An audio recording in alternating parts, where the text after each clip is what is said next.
entering its second week now. The jurors arrived at the courthouse just a few moments ago. Lawrence tells us how long it takes these jurors to reach a verdict is anyone's guess. If Michael Jackson's fans had their way, jurors would have needed 6 minutes to deliberate, not 6 days it's taken so far. Jurors to consider one witness said and try to come to a unanimous decision on all 10 counts. Sources tell CNN they passed several questions to the judge on Friday and asked to have portions of the teenage accuser's testimony read back to them. The attorneys also had 3 meetings with the judge. It could mean anything. 9 days to acquit Robert Blake, so many hours to convict someone else. Prosecutors accused Jackson of sexually molesting a 13-year-old cancer survivor, giving the boy alcohol, and conspiring to keep him and his family captive. Jackson denied the charges and pleaded not guilty. In deciding who they believe, jurors have had about 28 hours of deliberation so far. If they took 2 weeks, if they took 3 days, I would trust in it because they're the ones that have been sitting in there every day. The first full week is over, the second about to begin. And those jurors are being guided by nearly 100 pages of jury instructions. It's a lot of very detailed legal jargon, but the judge wanted to cover all his bases to lessen the chances of any appeal. Is found guilty of conspiracy. She will then detail whether or not is guilty of child abduction, false imprisonment, or extortion as an arm of that conspiracy charge. Next up will be count 2, and this really will tell us whether or not this jury believes the defense or if they believe this young man who has accused Michael Jackson of molestation. Counts 2, 3, 4, and 5 are all counts of lewd acts on a child. 2 of the counts 2 and 3, are alleged by the accuser. Counts 3 and 4 are alleged by the accuser's brother. He says that he saw Michael Jackson with his hand touching his brother one late evening while his brother was sleeping. That accounts for 3 and 4. Count 5 is an attempted commitment of lewd act on a child. And then counts 6, 7, 8, and 9 have to do with alcohol. They are administering alcohol as an agent to further the lewd acts. Jurors have a choice with the alcohol charges. They can either find Michael Jackson not guilty on all counts, or they can find him not guilty of using alcohol to commit molestation, but guilty of providing alcohol to someone who is underage. That is a misdemeanor, and many people think that if this jury finds him not guilty across the board, they may find him guilty of providing alcohol to minors. The sentence there is a year in county jail. The prospect, or the chance that the judge would remand him to custody on just that would be very slim. He would most likely be able to go free on bail until he is sentenced. There's a wide range in terms of what this jury can do and what this judge can do when it comes time for sentencing. Ted Rowlands, I know you will stand by for us. Kendall Coffey, legal analyst, also standing by. And, of course, our Jeffrey Toobin, our CNN political analyst. And what we want to do is continue with CNN's live coverage. That verdict in about half an hour. Our coverage continues right now with Wolf Blitzer. Thanks very much, Candy. About 30 minutes or so from now, give or take a few minutes, the verdict will be in. Michael Jackson, guilty or not guilty, the various options before this jury. They've been deliberating now for the past couple of weeks. Jeffrey Toobin is with us here in our Washington studio. You've been watching this trial very closely. Jeffrey, give our viewers a sense right now of the enormity of what is about to happen in the life of Michael Jackson. Well, I mean, it's really simple, Wolf. You have one of the top, I would say, dozen most famous people in the world who perhaps a half hour from now may be in criminal custody, maybe go into prison. I mean, as Ted Rowlands has said earlier, for several of these crimes, if he is convicted, it is very likely that his bail will be revoked if he is convicted, and he will receive a sentence of many years in prison. So Michael Jackson's freedom is not only at stake in some abstract sense, but concretely, you know, he may be in custody before the hour is out. And so if he is convicted on some of the more serious charges, the felony charges against him, he could be sent to jail right away. He wouldn't necessarily be released on bail as the appeal process begins? Absolutely not. He will not be released pending appeal. However, his lawyer will argue for him to be released pending an appeal, and I expect a lengthy and passionate argument by Tom Mesereau if Jackson is convicted for granting him bail. But based on the way California law usually operates, given the seriousness of this crime, he will almost certainly be put in custody right away. Which would be a dramatic change in the lifestyle of this pop star. Clearly something that he is not necessarily going to be able to accept easily, given his lifestyle, given his mentality, given what he's gone through over these years. And given his physical condition. You know, one of the things that was striking to me, having seen him at the beginning of the trial and at the end of the trial, is how Michael Jackson has physically deteriorated over the course of this trial. Remember, last January was the time that he hopped up on top of that SUV and did a little dance for his fans. Now, whatever you think of that little incident, it took a physically fit man to do it. He is a shell of that man a year and a half later. He walks with difficulty. He seems medicated. His skin is a terrible gray. In layman's terms, was that Jackson and the people who worked for him conspired to keep the accuser and his family essentially prisoner in Neverland, around Neverland, in the period after the Martin Bashir documentary ran in 2003, to control them, to control the response to this documentary. The evidence against Jackson, I think it's safe to say, was very thin. There were other people involved in perhaps controlling the movements of the accuser's family, but there was precious little evidence that Jackson himself participated in that, and I think Jackson had has the best chance of acquittal on that count.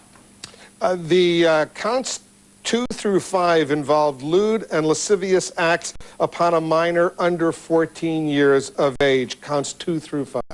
That's the heart of the case. Those 4 counts are child molestation. The first 2 counts are based on the testimony of the accuser himself. The second 2 counts are based on the testimony of the accuser's brother, who claimed to see the accuser being molested by Jackson.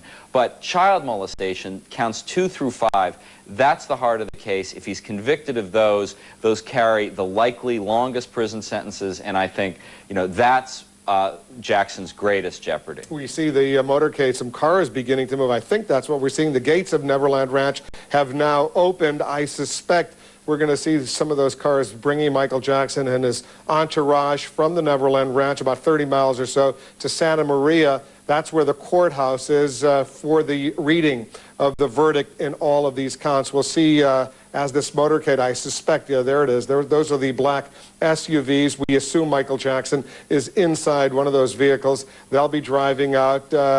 In the past, do they get police escorts? Do you know, Jeff, when you've been out there? They have not had police escorts for most of the journey. For when they get into Santa Maria, there's sometimes police cars that have escorted them. But one thing that's interesting to remember as we see this, highly dramatic conclusion to the trial is that during the trial, there were many days when there were very few spectators and not a lot of attention, so there was really no need for a police escort. Here, of course, you have hundreds more people present around the courtroom than were there during the 16 weeks of the trial. Count 6 involves an attempt to conduct a lewd act against a minor. That's attempted child molestation. That is basically related to counts 2, 3, 4, and 5, part of the child molestation counts that are the heart of the case. And then counts 7 through 10 are felony charges of administering an intoxicating agent to a minor in order to facilitate a felony. That's basically giving a minor an alcoholic beverage. Right, giving a minor an alcoholic beverage in order to commit a felony. And what's interesting about counts 7 through 10 is that there is the possibility of what's called a lesser included offense. The jury could acquit Michael Jackson of the felony versions of providing alcohol to a minor, but convict him of misdemeanors. And if Michael Jackson is only convicted of misdemeanors, I don't think he will have his bail revoked, and I think he will count this trial as a win. The court is now suggesting the verdict will be read at 4:45 Eastern, 1:45 p.m. on the West Coast, but we see this motorcade beginning slowly to move. I see 2 vehicles, 3 vehicles in this motorcade. I don't know how many vehicles altogether there will be, but it doesn't look like they have yet gone through the main gate at Neverland Ranch. On the left part of the screen, we see the ranch itself, the motorcade winding through, and here they come. These are the vehicles going through the gate, the main gate at Neverland. Now they'll have, what, about 30 miles or so till they get to the courthouse in Santa Maria. About 30 miles, and you notice that shot just before they came through the gates. The scale of Neverland is just really hard to describe. It is approximately 3,000 acres, this estate, you know, complete with an amusement park and a zoo and many buildings. This is the vast, unbelievable lifestyle that Michael Jackson is leaving behind, and of course we need, you know, it may well be for the last time. I see 4 vehicles now. Maybe there are more, but at least in this picture, this aerial shot that we're getting, we see 4 vehicles moving. They don't look like they're going 60 miles an hour, which would give them about a half an hour drive if they're going 30 miles. So this could be delayed. Right now, we're being told about 4:45. That's when the court has set the verdict to be read, 4:45 p.m. Eastern, 1:45 on the West. We'll see if that actually happens.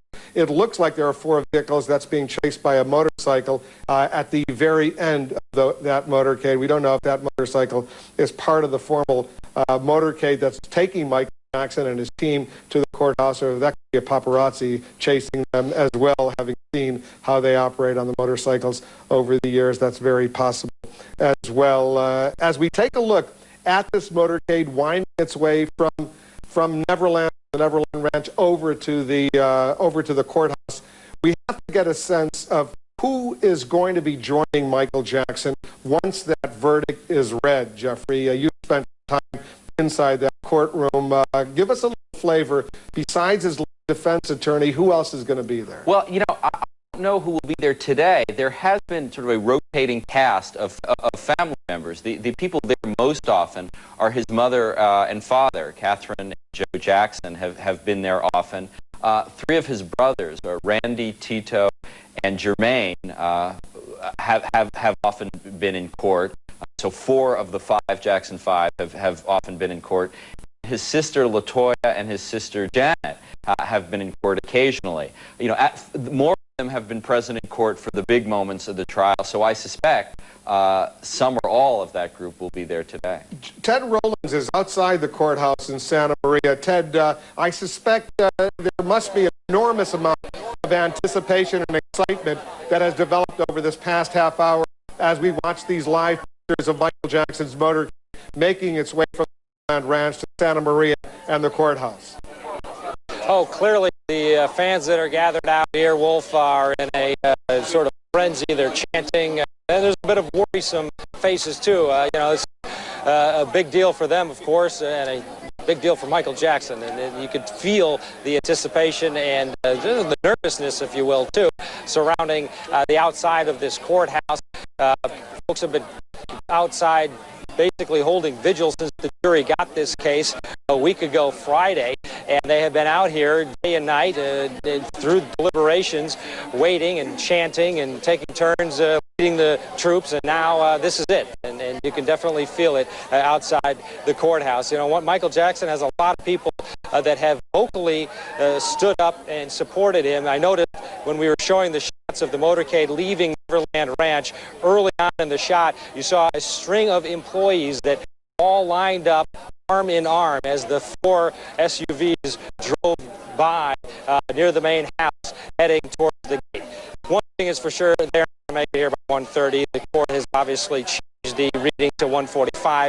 If it takes them longer to get here, they'll change it again. The court has tried to get this verdict read as soon as possible so that it does not allow more people to come here to the courthouse, but clearly they are going to wait for Michael Jackson. You know that territory quite well, and as we see this driving, we just lost the picture briefly on these aerial shots that we're getting. Is there any way they can make it there in a half an hour? They literally only a past 3 minutes. They left the main gate at Neverland. How realistic will it take them, do you suspect, Ted? It should take them 40 to 45 minutes. That's assuming that they're not stopped for any reason. It is, they're on a sort of an off road right now. It's an off freeway, which, you know, you're lucky to do about 50 miles an hour, especially when you have 4 SUVs trailing each other. Clearly, it take them 40, 45 minutes at best. It may take a little bit longer depending on what they encounter when they get close to Santa Maria. Each day, the motorcade approaches the city.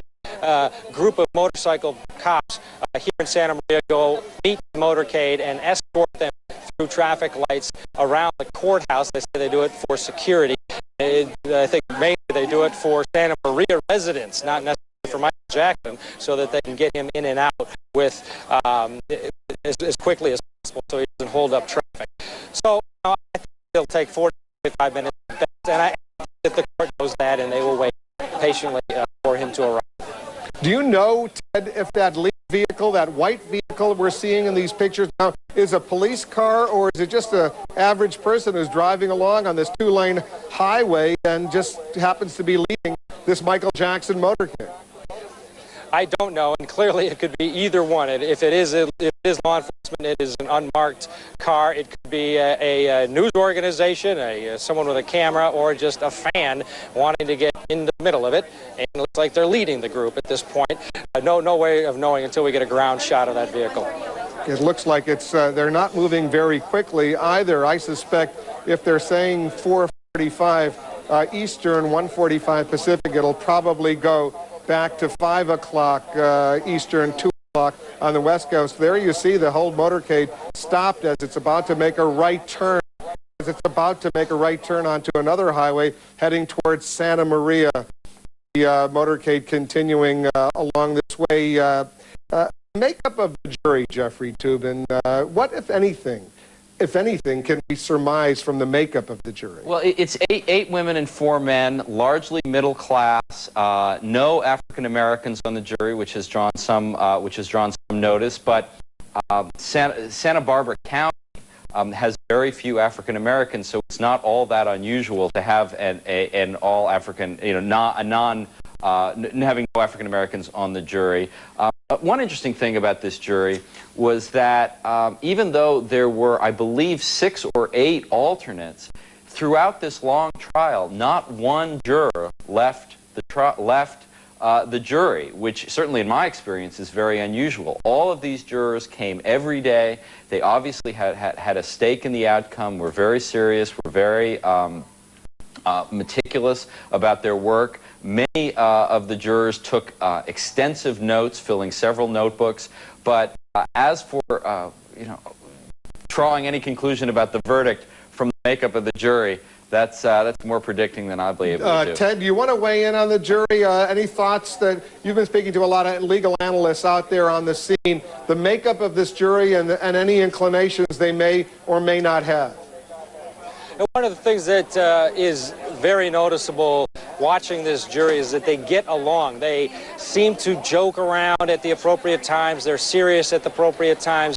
And they all seem to be together. Whether there is some sort of an inside joke that was half told in the jury room and the rest of it in the courtroom, they're all in on it. A lot of times in juries you see factions and you see one individual who's doing his own thing or her thing.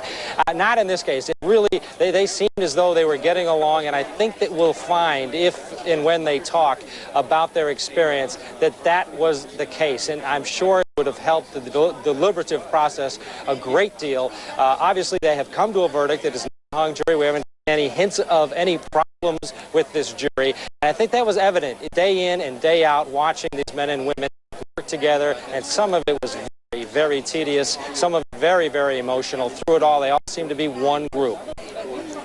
Jeffrey Toobin, in terms of the amount of hours, the amount of days this jury has considered this verdict, what, if anything, goes through your mind? Because early on, when we spoke, we knew it was going to take several days, given how long the actual trial lasted. Well, I think this is about what you would think of as an average length of deliberation for a case of this duration.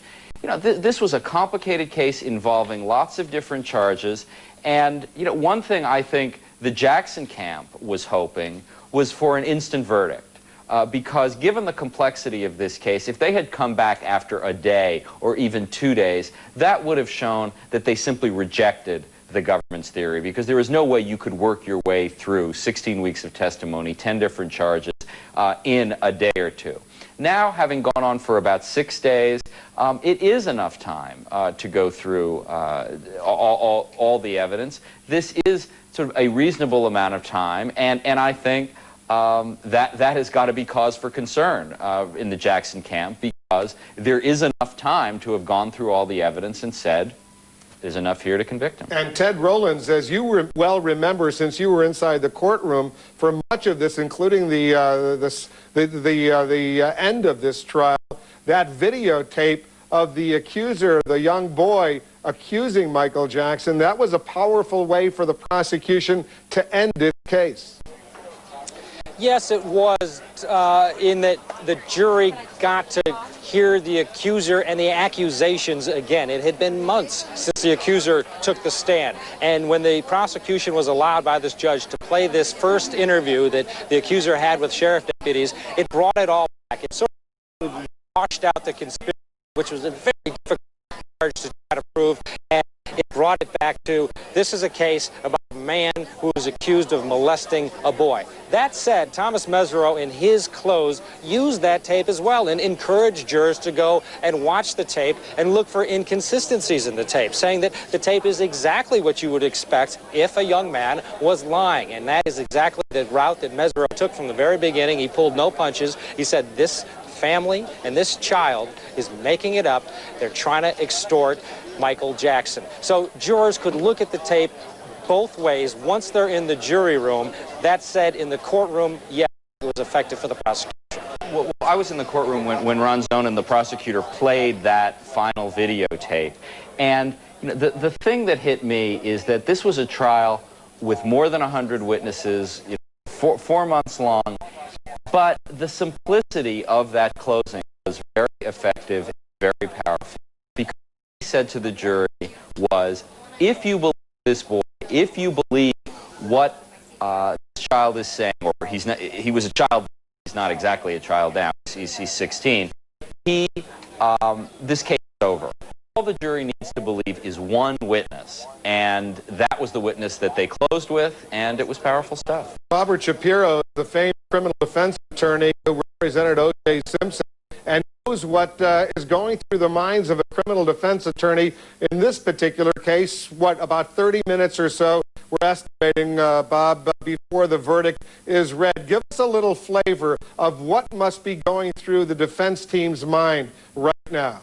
I'll tell you what's going through my mind right now is anxiety, anxious, palpitations, because I follow the case and I'm interested in the case, and I can put myself in the same chair as some of the lawyers. What this is, Wolf, is this is going to the doctor to get the results of a biopsy. This is the Kentucky Derby when you have a photo finish. It's the Super Bowl when there's an instant replay of the winning touchdown. There's just no way to describe it. Do you have a sense, based on the 7 days, 32 hours, that the jury deliberated, the makeup of the jury, 8 women, 4 men, the length of the trial, what we might anticipate right now, Bob? You know California juries. You're one of the best in the business. You know, not my personal opinion, but what I think the jury will do in this case is render a verdict that will not have Michael Jackson singing "Beat It" today. I think he's going to. And on the basis of one specific piece of evidence, or the whole nature, the whole trial? Well, first, the little boy was the first witness to testify, and as Jeff Toobin has told us, the last witness to testify. He testified without cross-examination, which is unheard of in a case, because he was allowed to testify by videotape. His testimony is uncontroverted. Nobody got up and said, he's lying, it didn't happen that way. The defense, rather, is the mother put pressure on the son to make it up. And I think that's a real tenuous argument to make, Wolf. Let me let Jeff on that point, Jeff? Well, it's just, I mean, I think Bob is right that, you know, the accuser is the whole case. And, you know, it is a difficult position for Michael Jackson to argue that, you know, well, it is true. He said on the tape in the Martin Bashir documentary, I sleep in the same bed as this boy, and the boy and he were together in that documentary, but there was no sexual relationship between us. Now, of course, the jury has heard both Michael Jackson's admission that they slept in the same bed and the boy testifying that there was, in fact, sexual contact between them.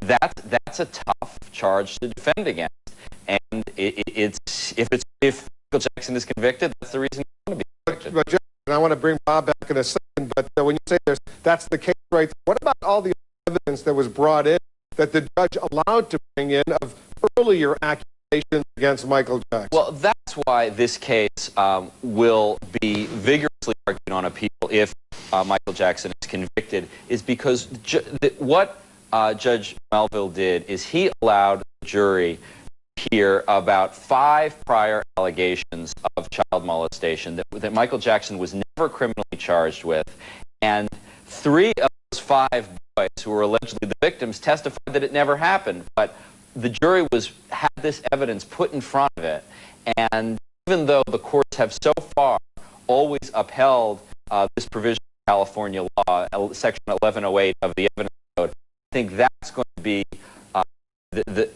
a possibly successful grounds for appeal here, because this was so much part of the prosecution's case, not the allegation against this boy, but the allegation against Michael Jackson and other boys. These are live pictures outside the courthouse in Santa Maria, California. They're awaiting the arrival of Michael Jackson and his party. 4 vehicles driving from the Neverland Ranch. We expect in the next 15 to 30 minutes for that motorcade to make its way to the courthouse in Santa Maria. Michael Jackson will walk inside, as he has so many days over the course of this trial. I'm here to say that they're not going to read the verdict until he is inside that courthouse in Santa Maria. They're going to wait for him to show up.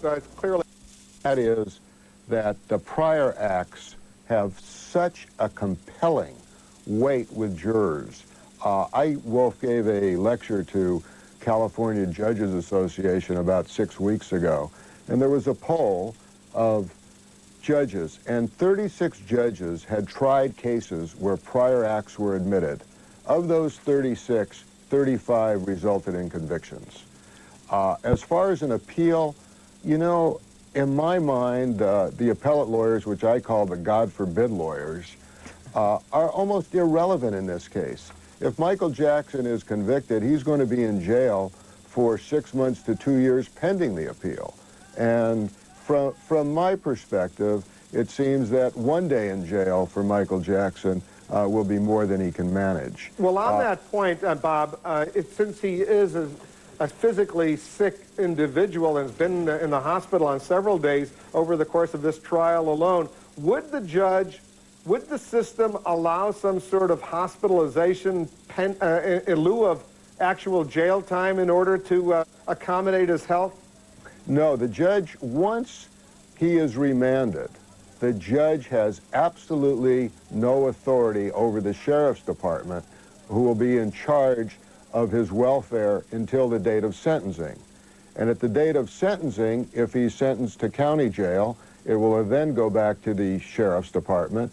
If he's sentenced to prison, which is the most likely outcome if he is convicted, it will be in the hands of what we call the adult authority, which run the prisons themselves. So they will make all determinations after the judge issues his sentence. All right, stand by, Bob. I want you to stay with us as we await the verdict of Michael Jackson. We may be as quick as 15 minutes away, maybe 30 minutes away. We're waiting for the motorcade bringing Michael Jackson and his entourage to the Santa Maria courthouse. I want to bring Ted Rowlands and walk us through the process, how we will learn. When I say we, I mean those of us in the news media and the viewers, the listeners watching right now. Ted, how will we get that information as it unfolds? Well, the judge has allowed for an audio feed of the reading of the verdict. So the court clerk, Lorna Fry, will read count by count, starting with the conspiracy charge and then moving through the molestation charges, the attempted molestation, and the alcohol charges. And we will hear that real time, assuming that the audio feed works. We have contingency plans in case the audio feed does not work for any reason. We have another way to get the information as soon as we can on the air, but we're hoping and we assume that the audio feed will work and everybody will hear it at the same time as it is happening. So in other words, the judge will convene the session, and then we will be able to hear just the audio of what happens as the foreman is questioned and the judge gets all of the various verdicts. Is that right? Right. We're not sure when the audio feed will start, whether it will be when the judge walks into court or when the judge asks the foremen in this case, if they've reached a verdict. And maybe we'll get to listen in as they transfer the verdict over to the court clerk. But we will be able to hear from the moment that the court clerk starts to read count by count the jury's decisions. Ted, it's Jeff Toobin here. Can I ask you another sort of technical question that I'm curious about? Is there a plan, if Jackson is convicted, of course, then they will move to the question of bail. Will the microphone still be on while they argue bail, or is the plan only to broadcast the announcement of the verdict itself? We believe that the plan will be for the verdict and only the verdict. And as soon as the verdict has been read, whether we'll be able to hear the judge thank the jury or maybe hear a little bit of the next phase before it's shut off, we'll have to wait and see. But our understanding is that we will hear the verdict read, and that will be it. Bob Shapiro, Judge Rodney Melville, who's the presiding judge in this case, has been very strict in moving it along and preventing television cameras from being inside, in contrast to the big case that you handled, the O.J. Simpson case. What kind of grades, what do you sense of how this judge has handled this Michael Jackson case? Well, I think in the last 10 years, Wolf, judges in California and across the United States have learned a big lesson from what happened in the Simpson case. They are much more circumspect. They are trying as much as they can to keep things outside the media, to keep these cases in the courtroom, and to try to not have the jury influenced in any way, shape, or form. It's exceedingly difficult for a judge, a lawyer, or anybody participating in a case that's on camera to say that they don't change their demeanor, they don't change their actions, they don't change the way they speak. It affects everyone. So even though I am in favor of cameras in the courtroom, I'm in favor of cameras that do not editorialize, that just show what the jury is looking at, and that is the witness on the witness stand. Would the lawyers have been behaved any differently, significantly differently, do you believe, Bob, had there been television cameras allowed inside? I wouldn't say significantly different, Wolf, because there does come a point when your job comes before anything. But there are always going to be moments where a lawyer may try to send a message in the event there's a hung jury, may try to do other things that could influence future activities. As far as the questions they're going to ask, no, that wouldn't change at all. But it might change some of the arguments, and it might change some of the positions they say in open court. Ted Rowlands, how many people have gathered? These are live pictures we see. The attorney, I assume these are live pictures. The attorney going through the metal detectors, Thomas Mesereau, the criminal defense attorney that's been leading the criminal defense. He's already inside. Obviously, he got to the courthouse a lot more quickly, Jeffrey Toobin, than did Michael Jackson, who's still on his way. And there is Tom Mesereau, as he often did during the trial, waiting to receive the motorcade carrying his client, Michael Jackson. And there was certainly a memorable scene during the day that Michael Jackson was late for court, where all of us saw Mesereau talking urgently into his cell phone, begging Michael Jackson to get to court. That was the day, of course, that he showed up in his blue pajamas. And here, it obviously seems like there is no, he's looking at his watch, but it's not the same kind of crisis in terms of, you know, will the judge be angry? Everybody knows he's on his way, it looks like we're proceeding more or less according to the schedule that the judge set out. So he's there basically, Jeffrey, to be outside to receive Michael Jackson, to escort him, to walk in with him once he's there. Absolutely, and it is really a physical connection between defense lawyer and client. You know, at this moment, defense lawyers, you often see, you know, putting their arms around clients. They are, you know, the legal part of their job is done, but it is an emotional and almost physical kind of support that's given now. Who are the people surrounding him, Ted Rowlands, Thomas Mesereau? Do you know these individuals? Yes, the woman next to Thomas Mesereau is Susan Yu. She is one of his co-counsels. She did most of the briefing, argued a few things outside the presence of the jury. Behind Mesereau with the glasses underneath the tree is Bob Sanger, and he did a lot of the arguments, most of the technical things. He argued a lot of the motions and handled some of the witnesses, but Thomas Mesereau handled 90% of the important witnesses, if you will, in this case. The other individual is an investigator, a local man that they hired to basically do interviews throughout the trial, and he would come in and out of court every day. You could see the motorcade over on the side of the other screen. They are still on U.S. Highway 101, but they are getting close to Santa Maria. Obviously, they're in cell phone communication with Tom Mesereau and the defense team, and they will be exiting fairly soon here. I can't tell where they are specifically in terms of exits, but they have entered the greater Santa Maria area where you're seeing exit options. Presumably, they are about 5 minutes or less away from entering here. And this is a daily sort of ritual, if you will, where Tom Mesereau either escorts Michael Jackson out after the day or goes and actually meets him as he enters when he gets to the courthouse. A lot more at stake here today. When Michael Jackson leaves these SUVs, there's a chance that he may not be able to get back into his black car and be carried away. He may be in a sheriff's van, depending how things go. That said, if he is found not guilty, one can imagine the type of party atmosphere which will be outside this courthouse. I must say, Wolf, that today or right now, it's not just fans. A lot of people from the Santa Maria community are obviously coming to the courthouse here, people who are not holding the Michael Jackson signs, some people that obviously knew that the verdict is coming, and they have made their way here to the courthouse as well. Bob Shapiro, I assume you know Tom Mesereau, the famed criminal defense community out in California being a relatively small group. Do you know him? I know him quite well, Wolf. Tell us, talk a little bit about him and how he's done representing this high-profile pop star. I think he's done an outstanding job.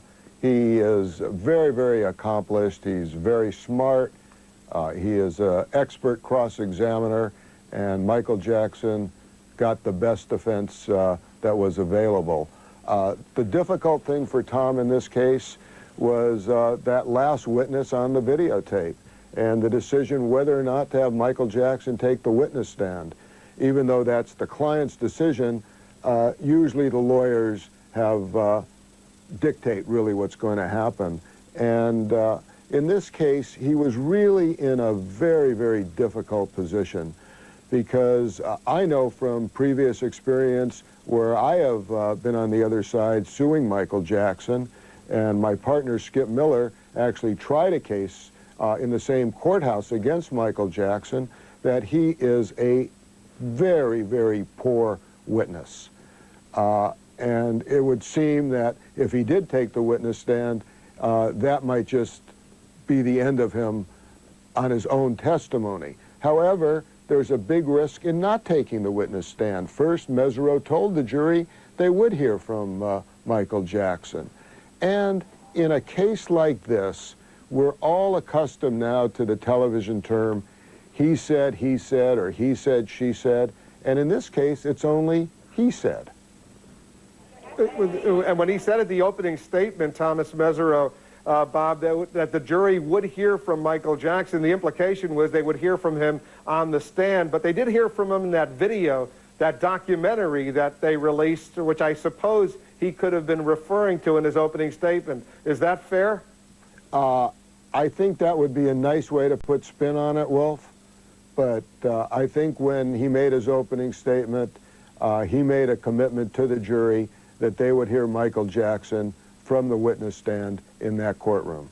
What do you think, Jeffrey? You know, I agree with Bob that was a rare misstep by Tom Mesereau during this trial. I, too, thought Mesereau really did an excellent job. You know, his cross-examinations of the accuser's mother, were really superb. But, you know, there really was no reason to promise that Michael Jackson was going to testify. And the defense, the prosecution, in their summation, made much of Mesereau's failure to deliver some of his promises made in opening statements. But I think Mesereau made the only possible choice he could in keeping Michael Jackson off the witness stand. I just thought he would have been a terrible witness. As Bob points out, he has been a terrible witness in previous civil cases. But also, I mean, this is a guy who has said on camera that he thinks it's appropriate for 40-year-old men to sleep in the same bed with 12-year-old boys. Imagine trying to explain a comment like that to a jury, which is what he would have to do if he took the witness stand. It is simply inexplicable to most people that someone could think that's normal behavior, and for him to have to explain it at length, which he would have had to do, would have sunk his case right there. There has been some suggestion, Bob Shapiro, that the guidelines, the instructions that the judge gave the jury, nearly 100 pages, were so technical, were so complicated, that it almost made the life of the jury impossible. I don't know if you saw a piece, there was a long piece in the New York Times on this just over this past weekend, and in the end, the jury might have to simply neglect to go into to understand fully all those instructions that the judge gave them. What do you make of that argument?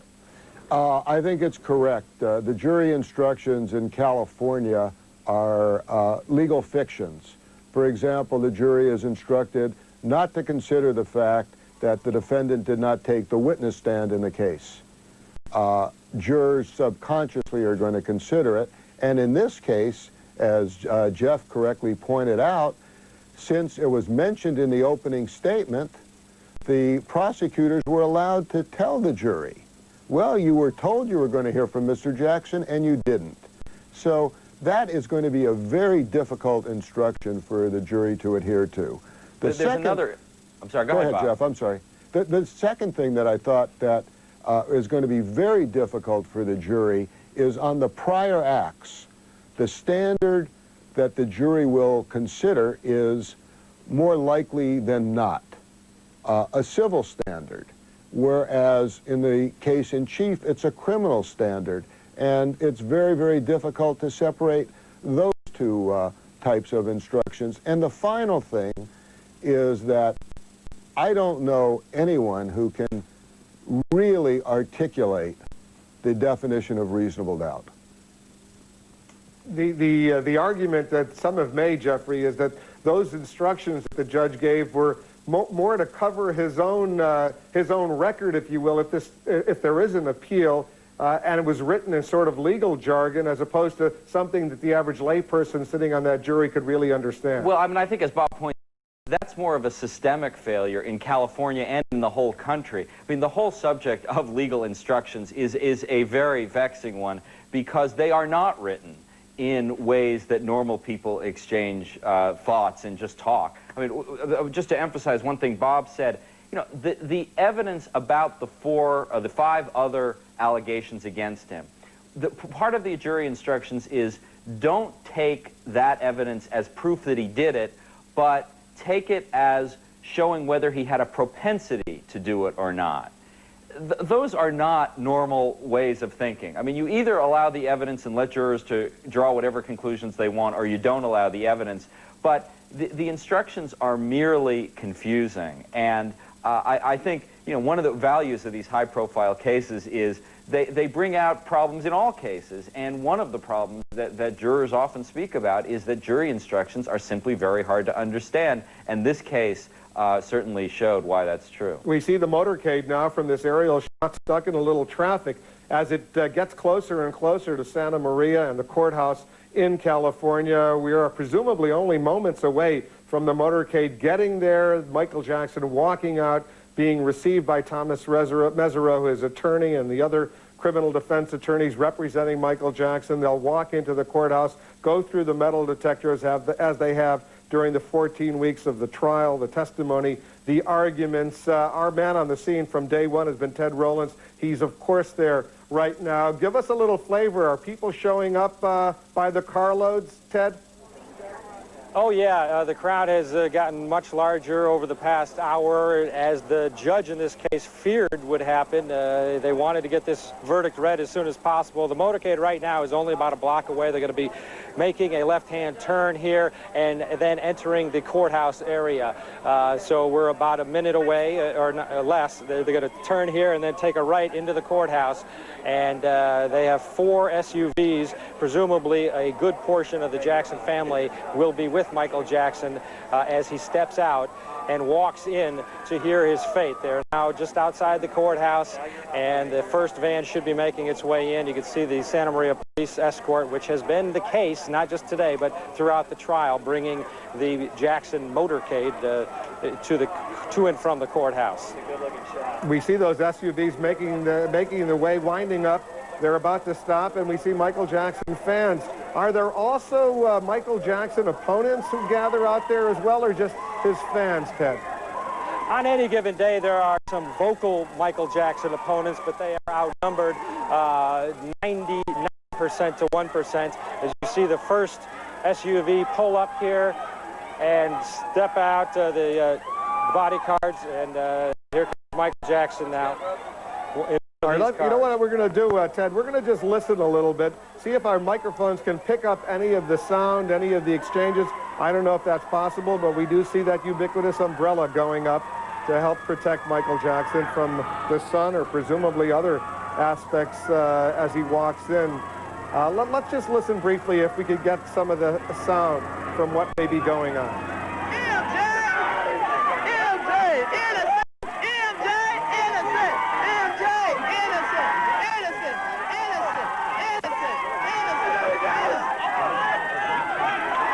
And there he is, Michael Jackson, being escorted inside, surrounded by his father and other family members. His bodyguards are there as well. Michael Jackson walking in, Thomas Mesereau with the white hair, his criminal defense attorney, his lead attorney, as they go inside. Let's listen a little bit longer. Stay in the middle. You guys holding the umbrella over because he gets married.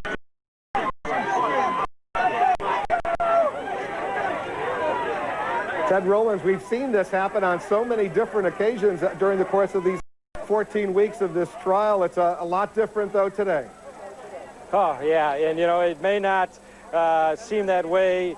The pictures, they seem the same, but I can tell you at the courthouse, it is night and day. The emotion, just watching him get out. There's Jermaine Jackson with his hand on the metal detector there next to Thomas Mesereau shooting through. You see Janet Jackson and LaToya Jackson going through there as well in front of attorney Bob Sanger. The emotion, just the emotion of seeing him pop out and embrace Susan Yu, his mother, who's been here every day and heard some very graphic testimony.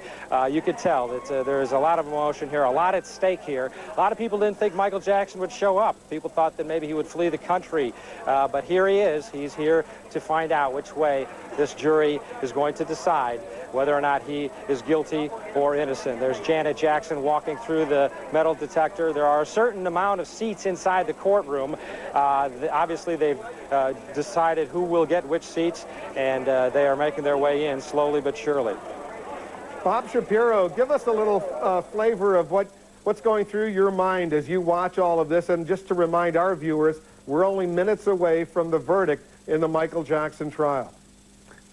Unbelievable anxiety and anticipation at this point in time. When you walk into the courtroom, they'll be looking at all the jurors coming out, seeing if anybody looks towards Michael Jackson, if there's any hint of a smile. They will also be sitting there, and something in California that happens, and in most states, is that the judge will ask the foreman if they've reached a verdict. We know they have reached a verdict. The judge will then ask those verdict forms to be turned over to the bailiff, and the bailiff will give them to the judge. The judge will then review those verdict forms, but will not announce the verdict. Again, people will be looking at the judge for his reactions. Then he will hand it to the court clerk, who will then read the verdict as Michael Jackson stands up. After the reading of the verdict, the lawyers will be asked whether or not they want the jury polled as to whether or not this was their verdict. Generally, if there's a conviction, the defense will ask for a polling. And then comes the moment of truth when the judge makes a decision whether or not to remand Michael Jackson or let him go pending sentencing if, in fact, he is convicted. And Jeffrey, if in fact he's convicted on some of the so-called lesser charges, he might let him go out on bail. Absolutely. If he's convicted only of the misdemeanors, for example, I think it is virtually certain that he will be allowed to remain out on bail. You know, one of the folklores of trials is that if the jury comes in and doesn't look at the defendant, that means they are convicting him. If they look at him, that means they are acquitting him. That's actually proven pretty reliable in my experience, and those in the courtroom will let us know whether that plays true to form. Can the jurors, Jeffrey, and I'll let Bob weigh in on this as well, if they walk in and let's say they're sympathetic to Michael Jackson, sort of give him a wink and a nod and sort of a smile and say, you know, relax? Sure, they absolutely can, and it does happen. And even the issue of polling the jury is important. That's not merely a formality, because if in the course of polling a jury, usually the way it works is the judge says, "Is that your verdict?" and each juror says yes. But if a juror says, "No, I disagree," the judge will send them back in to continue their deliberations. So the polling of the jury usually turns out to be a formality, but it has deep legal significance, and it has happened that it's led to different verdicts. Bob Shapiro, did you get any hint whatsoever before the verdict in the O.J. Simpson trial from the jurors after they walked in, before the jury verdict was read, what they might decide? Absolutely not. They came in poker-faced.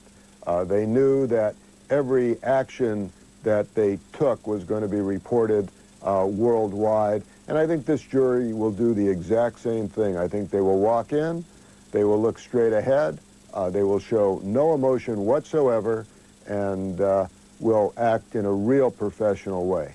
And if they do, that would be very much consistent with how they've behaved during this trial. This is a jury that's known that it's been under scrutiny. This jury knows that reporters are sitting there every day. So I think they've gone out of their way, even during very graphic and emotional testimony, not to betray their feelings. And as a result, those of us who watch them have very little idea which way they're leaning.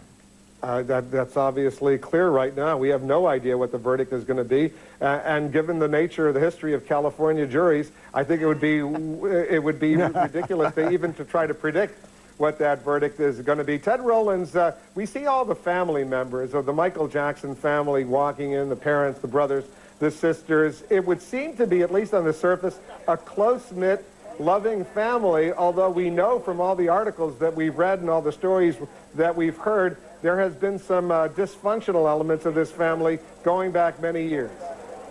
Yeah, but the face that they've put on successfully is that they are one. They have come together to court more times than not. LaToya Jackson went in, one of the first people to go in, and I noticed she was wanded. And that is different. The security today is incredibly high. Each member of the Jackson family, including Michael, was hand-wanded, not just the metal detector.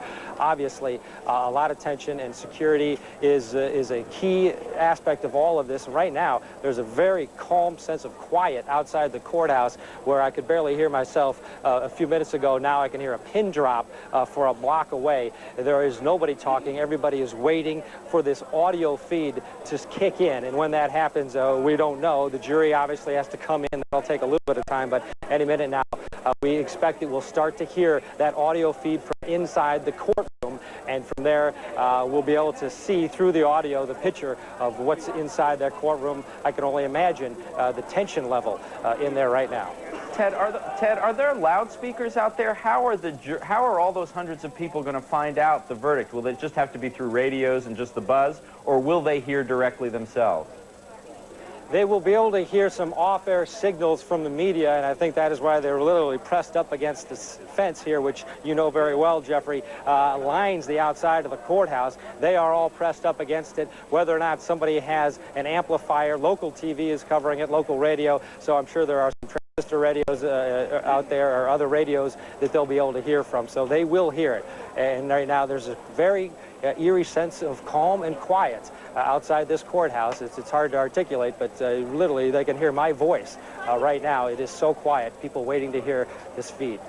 Ted, will they give us a sort of a 2-minute warning when the audio feed will begin, or we just have to wait and hope that the system works? We have to wait and hope it works. In fact, we have Plan B in the works right here. If this audio system doesn't kick in, I'll be getting the verdicts read from a producer here. Peter Ornstein has 2 walkie-talkies up to his ears right now, and that is how we'll get the information out as soon as possible. They're winging it to some extent, as you might imagine. There's a lot of logistics to deal with, so we are just waiting patiently until we, I think, hear this feed. We won't know until it has started. Is there an accurate number, Ted? How many journalists have gathered in Santa Maria for this Michael Jackson trial? We know not only from the United States and Canada, but from literally around the world, reporters have come to California to cover this trial.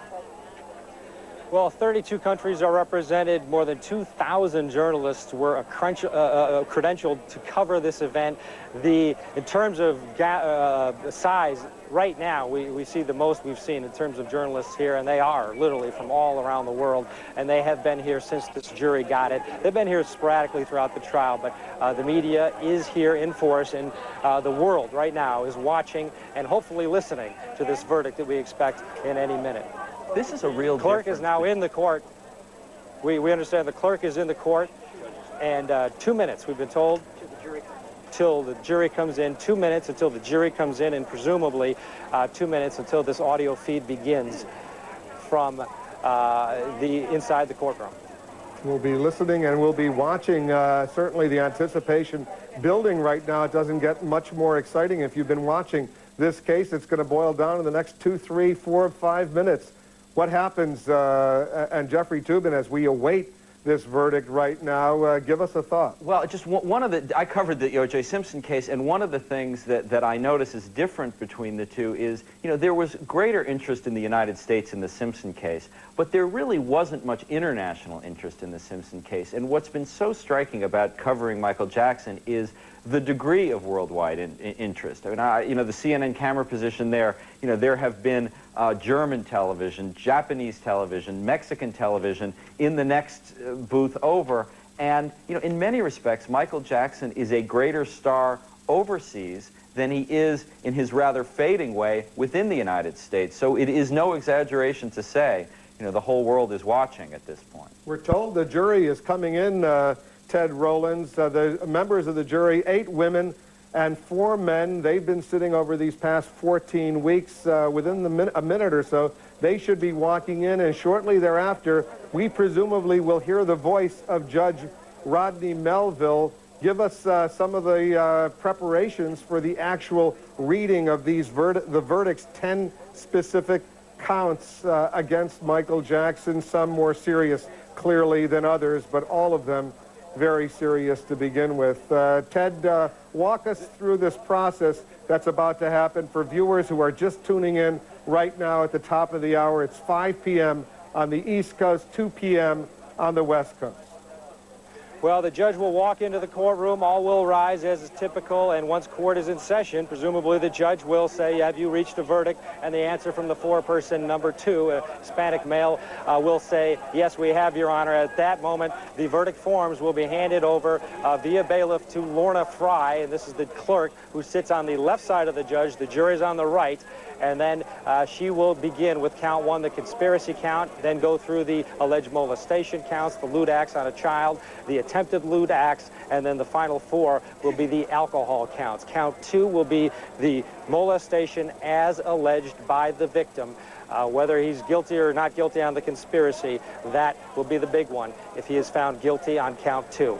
That will be presumably coming within the next minute. The jury is filing in as we speak, and we are waiting and listening to see if this audio feed kicks in. And if not, we do have someone in a listening room who is hearing it real time and will tell us via the radio what the verdicts are as they come in.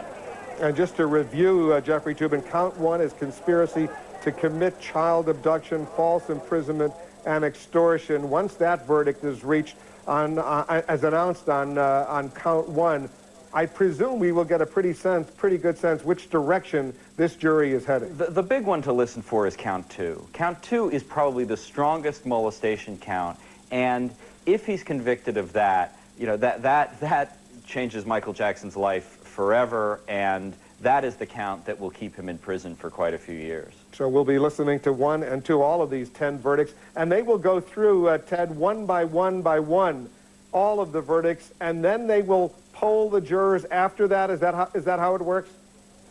The attorneys will be given the option, do you want the jurors polled individually? Most likely, whoever loses will say, yes, they do want that to take place, and the jurors will one by one get up and say, yes, indeed, that is how I voted in this process.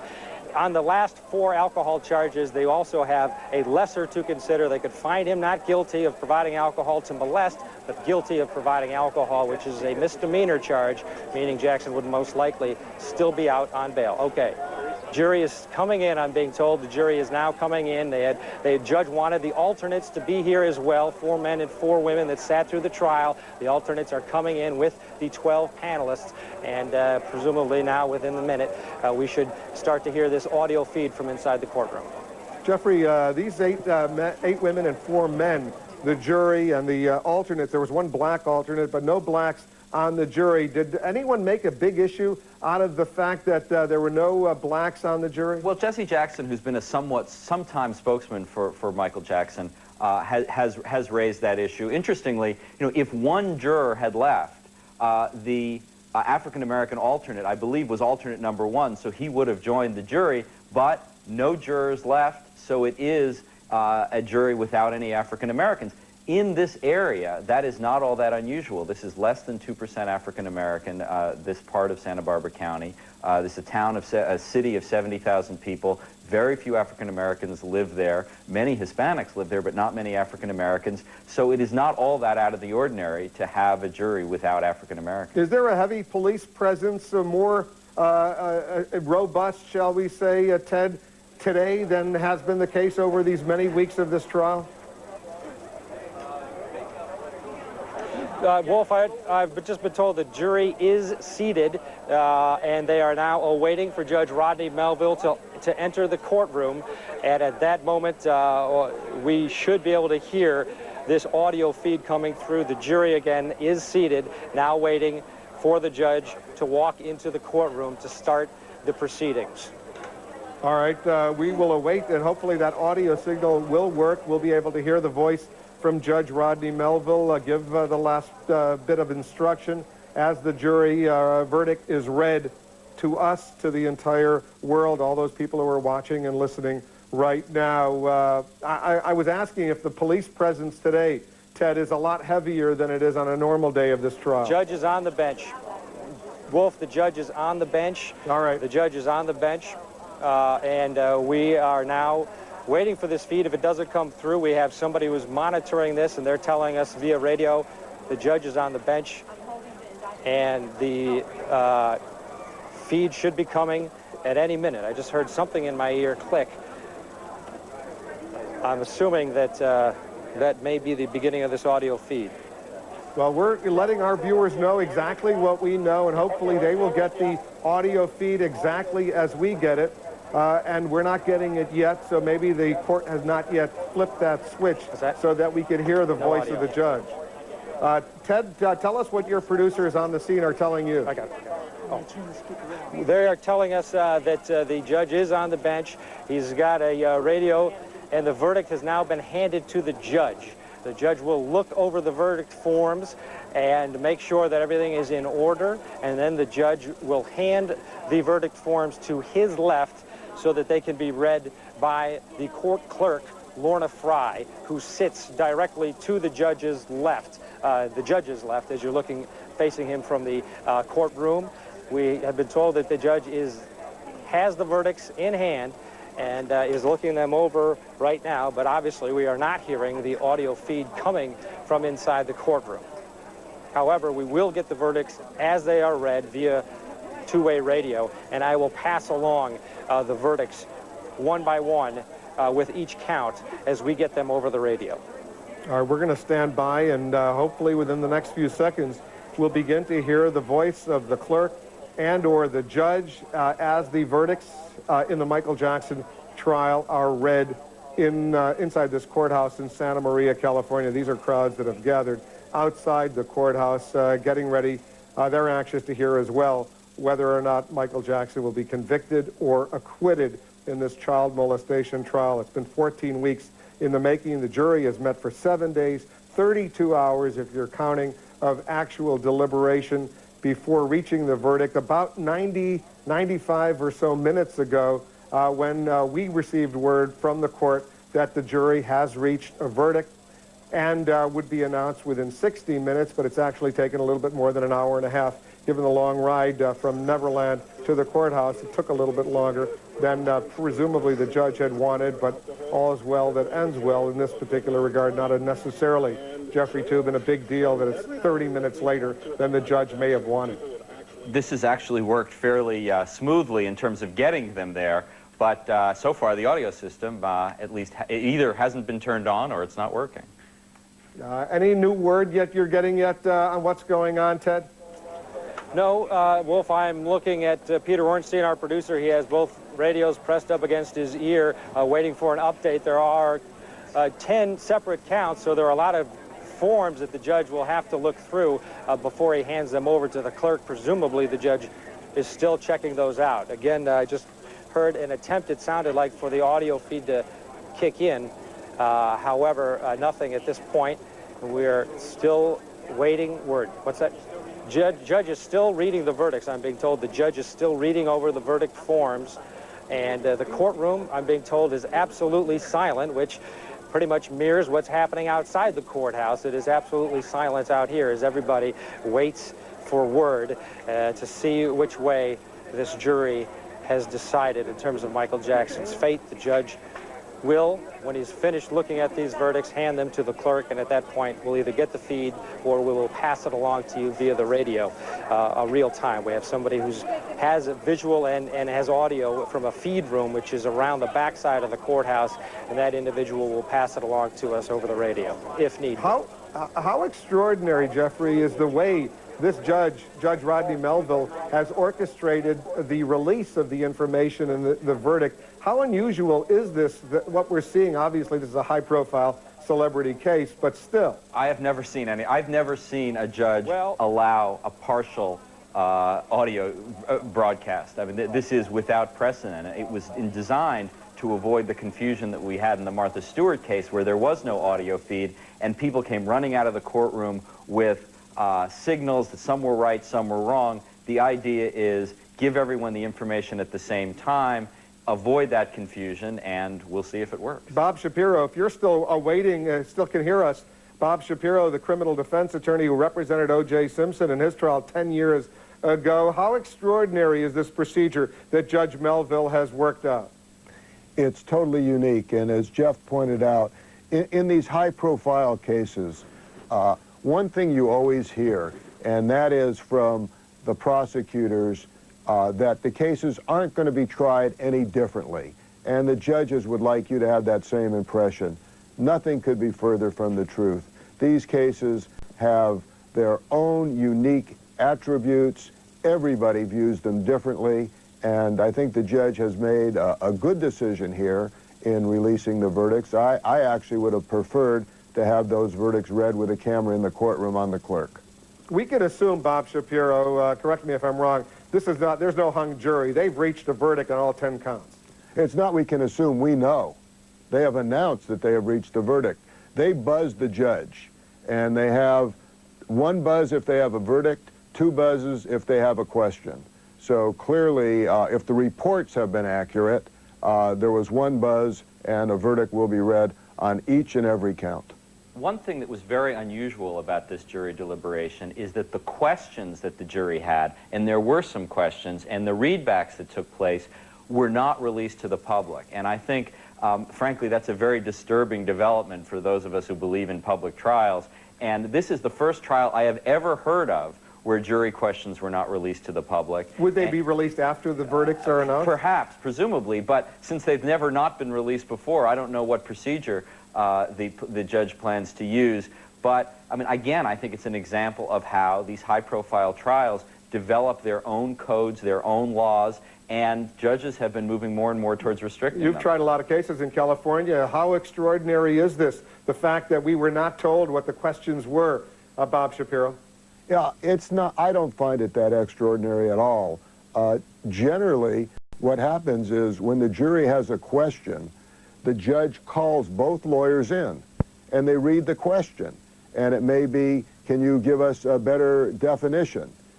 Usually the response is, follow the instructions that you've already been given. It's a time for people to try to be fair, but it is also a give and take session. And so those kinds of things generally are off the record. I don't see any problem with it. If there is a readback, they could announce what was read back, and I agree with Jeff on that issue. And Bob Shapiro, we're told by Ted Rowlands and our producers on the ground who are inside that courtroom listening to what's going on as we await the audio from the court clerk and from the judge on the verdict, 10 counts involving this child molestation trial against Michael Jackson. As the judge is now going through the paperwork, reading the verdict, studying them, does he have any discretion if, let's say he has a question and he's confused, could he tell the jury, you know what, I want to take a break and let's review something, or must he go forward now, Bob Shapiro, and have the verdicts announced? Well, that's a very, very good question. If there are inaccuracies, or if there are clear mistakes in the verdict form, or if there are special allegations that the jurors have to render a decision on and they haven't filled out the verdict forms properly, he will instruct the jury to go back and do them properly. However, he cannot change anything that this jury has done at this point in time. If there is a conviction, he could do it later. Another unusual aspect of this deliberation is that the judge has not released the exact verdict form that the jury is filling out. Again, that's usually the case in high-profile trials where there's interest in a verdict form. For reasons that are, frankly, inexplicable to me, this judge has not released the precise form that the jury will be checking the boxes in, so we don't know precisely how the verdict will be announced. Bob Shapiro, here we go. Here's the audio. Let's listen. Superior Court of the State of California for the County of Santa Barbara, Santa Maria Division, the people of the State of California plaintiff versus Michael Joe Jackson defendant, case number 1133603, count 1, verdict. We, the jury in the above entitled case, find the defendant not guilty of conspiracy as charged in count 1 of the indictment, dated June 13th, 2005, foreperson number 80. Count 2, verdict. We, the jury in the above entitled case, find the defendant not guilty of a lewd act upon a minor child as charged in count 2 of the indictment, dated June 13th, 2005, foreperson number 80. Count 3, verdict. We, the jury in the above entitled case, find the defendant not guilty of a lewd act upon a minor child as charged in count 3 of the indictment, dated June 13th, 2005, foreperson number 80. Count 4, verdict. We, the jury in the above entitled case, find the defendant not guilty of lewd act upon a minor child as charged in count 4 of the indictment, dated June 10th, 2005, foreperson number 80. Count 5, verdict. We, the jury in the above entitled case, find the defendant not guilty of a lewd act upon a minor child as charged in count 5 of the indictment, dated June 10th, 2005, foreperson number 80. Count 6, verdict. We, the jury, in the above entitled case, find the defendant not guilty of attempting to commit a lewd act upon a minor child as charged in count 6 of the indictment, dated June 13, 2005, for person number 80. Count 7, verdict. We, the jury, in the above entitled case, find the defendant not guilty of administering an intoxicating agent to assist in the commission of a felony as charged in count 7 of the indictment, dated June 13, 2005, for person number 80. Count 7, verdict, lesser offense. We, the jury, in the above entitled case, find the defendant not guilty of providing alcoholic beverages to persons under the age of 21, a lesser included offense of that charge in count 7 of the indictment, dated June 13, 2005, for person number 80. Count 8, verdict. We, the jury, in the above entitled case, find the defendant not guilty of administering an intoxicating agent to assist in the commission of a felony as charged in count 8 of the indictment, dated June 13, 2005, for person number 80. Count 8, verdict, lesser offense. We, the jury, in the above entitled case, find the defendant not guilty of providing alcoholic beverages to persons under the age of 21, a lesser included offense that charged in count 8 of the indictment, dated June 13, 2005, for person number 80. Count 9, verdict. We, the jury, in the above entitled case, find the defendant not guilty of administering an intoxicating agent to assist in the commission of a felony as charged in count 9 of the indictment, dated June 10, 2005, for person number 80. Count 9, verdict, lesser offense. We, the jury, in the above entitled case, find the defendant not guilty of providing alcoholic beverages to persons under the age of 21, a lesser included offense of that charge in count 9 of the indictment, dated June 10, 2005, for person number 80. Count 10, verdict. We, the jury, in the above entitled case, find the defendant not guilty of administering an intoxicating agent to assist in the commission of a felony as charged in count 10 of the indictment, dated June 10, 2005, for person number 80. Count 10, verdict, lesser offense. We, the jury, in the above entitled case, find the defendant not guilty of providing alcoholic beverages to persons under the age of 21, a lesser included offense of that charge in count 10 of the indictment, dated June 10, 2005, for person number 80. That completes the reading of the verdict, and we're going to go off the air.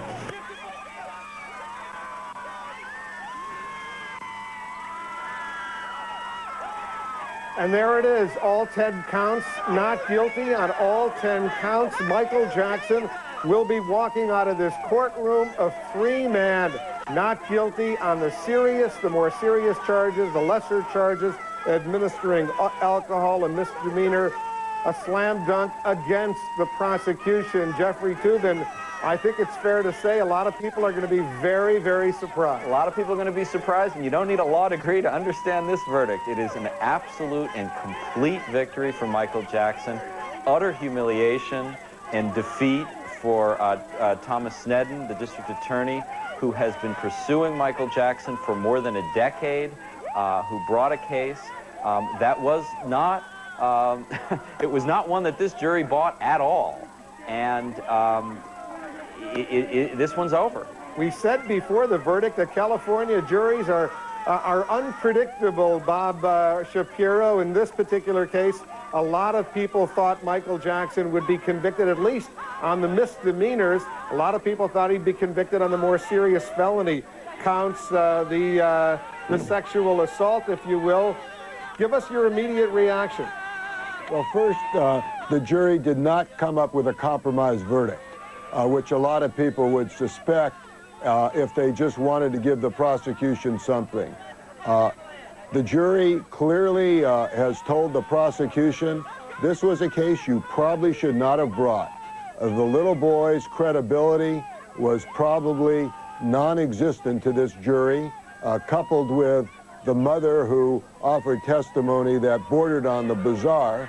that this is a case that they didn't want to show guilt by association. They did follow the judge's instructions clearly on the prior bad acts by not using that as a way to show he committed this particular crime. And my hope is that the public accepts this verdict. This is a jury in a very, very conservative part of California, a jury that by all markings look like a pro-prosecution jury. And if this jury had no doubt, none of us should have any doubt whatsoever.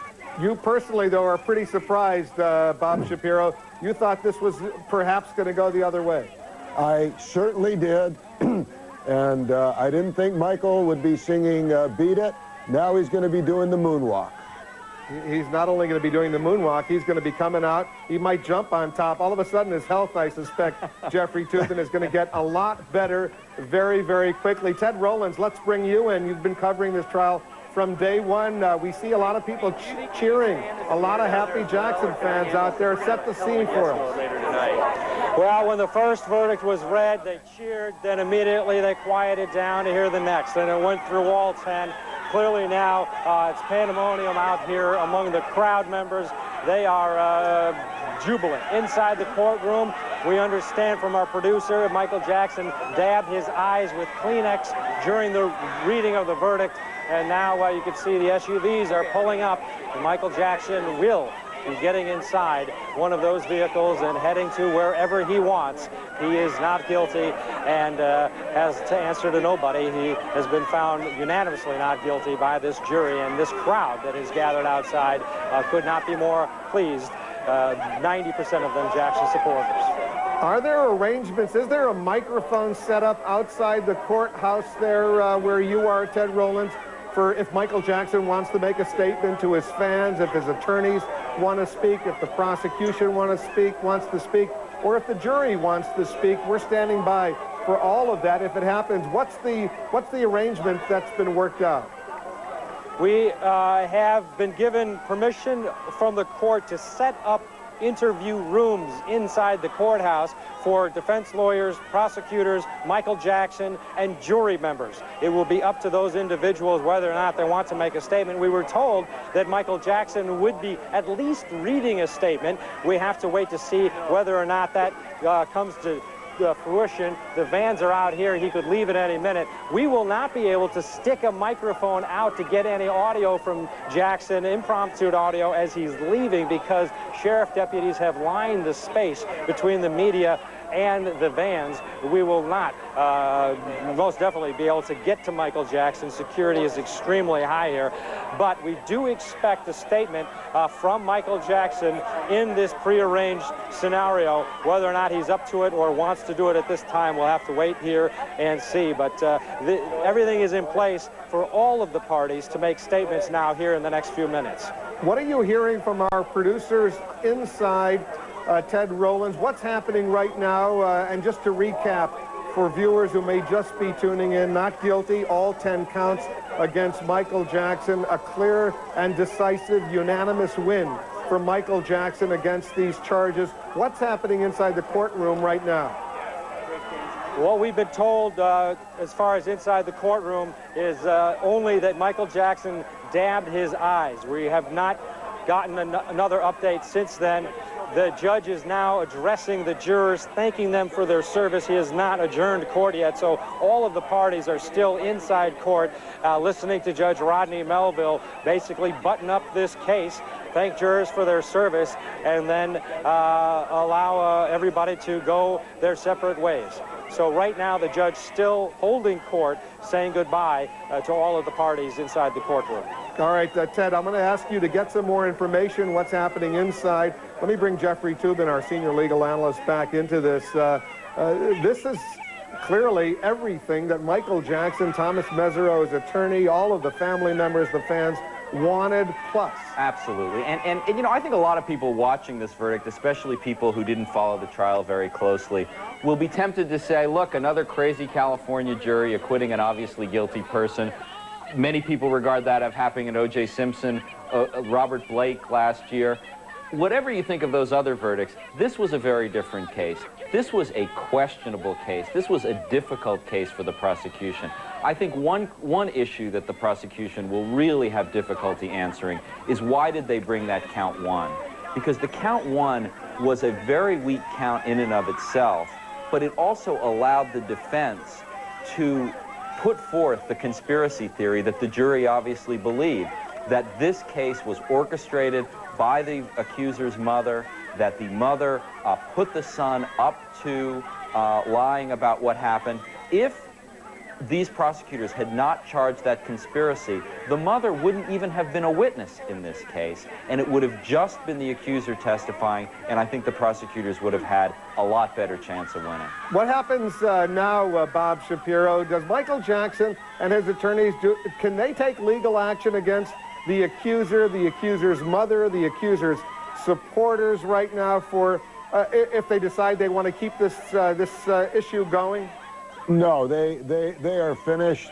They are not going to bring any further action whatsoever. They want this thing to go away, to fade away, and not be heard from again. I wanted to just touch on one thing that Jeffrey so accurately pointed out, and that is by bringing up count 1 as the most serious charge being the first count. And allowing... Let me just repeat what that count was. Conspiracy to commit child abduction, false imprisonment, and extortion, as we see people leaving the courtroom where the judge has now dismissed the jury. Go ahead, Bob. The jury clearly would find that that was overreaching. This case never was about extortion. This case was about one issue and one issue only, and that is, was this little boy molested or not molested by Michael Jackson? The jury has spoken loud and clear. And it goes back to one thing that I have said in these cases over and over again, that defense lawyers don't win these cases, prosecutors lose them. And when you say prosecutors lose them, give us a specific, what did the prosecutor do wrong in this particular case? Here he is, Michael Jackson. Here he is, Michael Jackson is walking out of the courtroom right now. We see him, there's a little bit of a smile there. I suppose he's as stunned as a lot of other people are, surrounded by his father and his sister and other family members walking out. No visible emotion there, Jeffrey. Did you see some visible emotion on his face? Not at that moment. He did look stunned and exhausted, and much like he has throughout the trial, just drained and physically ill. And we see his attorney, criminal defense attorney, the white-haired man, Thomas Mesereau, walking out. There's the family. Let's listen in to see if we can hear anything.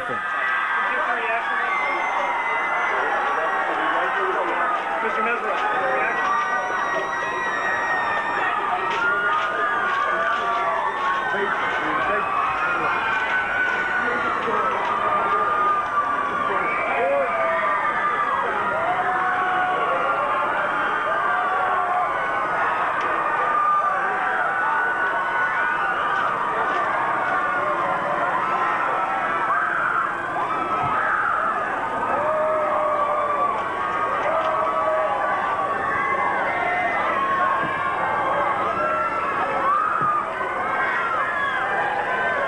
He's inside his SUV now, his supporters, his family members hugging each other. Michael Jackson blew a kiss or two to his fans. He could hear the cheering as he was walking out. Thomas Mesereau, his attorney, staying behind together with his legal team. Michael Jackson not guilty, all 10 counts that were brought against him. He clearly didn't make a statement on this particular occasion. Perhaps he'll be making a statement once he returns to his Neverland ranch, another 45-minute or so drive from here. We'll be standing by to hear if Thomas Mesereau, his attorney, will be making a statement, and if the prosecution will be making a statement. Ted Rowlands, you're there. Give us a little bit more. Well, Wolf, Rusty Gordon, my colleague, was inside the courtroom when these verdicts were read outside. The vans are now leaving. The fans chasing the caravan down the street. Take us through what happened, Rusty. Absolutely incredible, as it always is, as you know, in those courtrooms. You could not hear a sound in the courtroom as the judge was ripping open each of the verdict messages because he had to look at them first before he had the clerk read them. And the only sound in the courtroom you could hear was the tearing of these envelopes.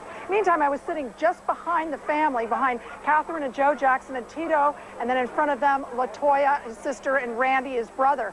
Now, just as the clerk is about to read the verdicts, all the kids reached around. Tito had his arm around his mother.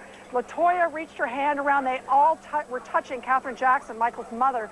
She started to break. As soon as they heard the first not guilty, she broke down and started to cry. They all kept sort of grabbing her and holding her. And from that point on, really, there was no other sound in the courtroom other than that clerk reading those not guilty verdicts.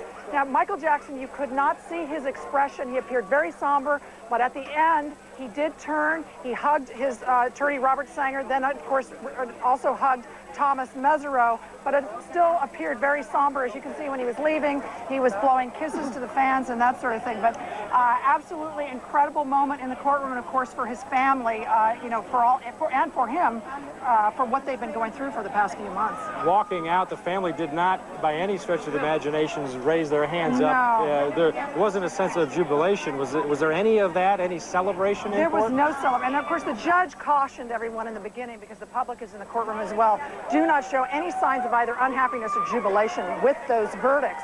And as they were read, the family, as I said, all they did was they really showed how they felt by touching each other. And, you know, and although Michael's father, Joe Jackson, kept his hands clasped and stared straight forward through the whole time the verdicts were being read. As we walked outside of the courtroom, then the other brothers and sisters were there. Jermaine was there, as well as Janet Jackson were there to greet the family as soon as they came out of the courtroom. What about the jurors? Did they make eye contact with Jackson walking in, or did you see anything from them? You couldn't. Jackson was looking directly at the jurors as they walked in.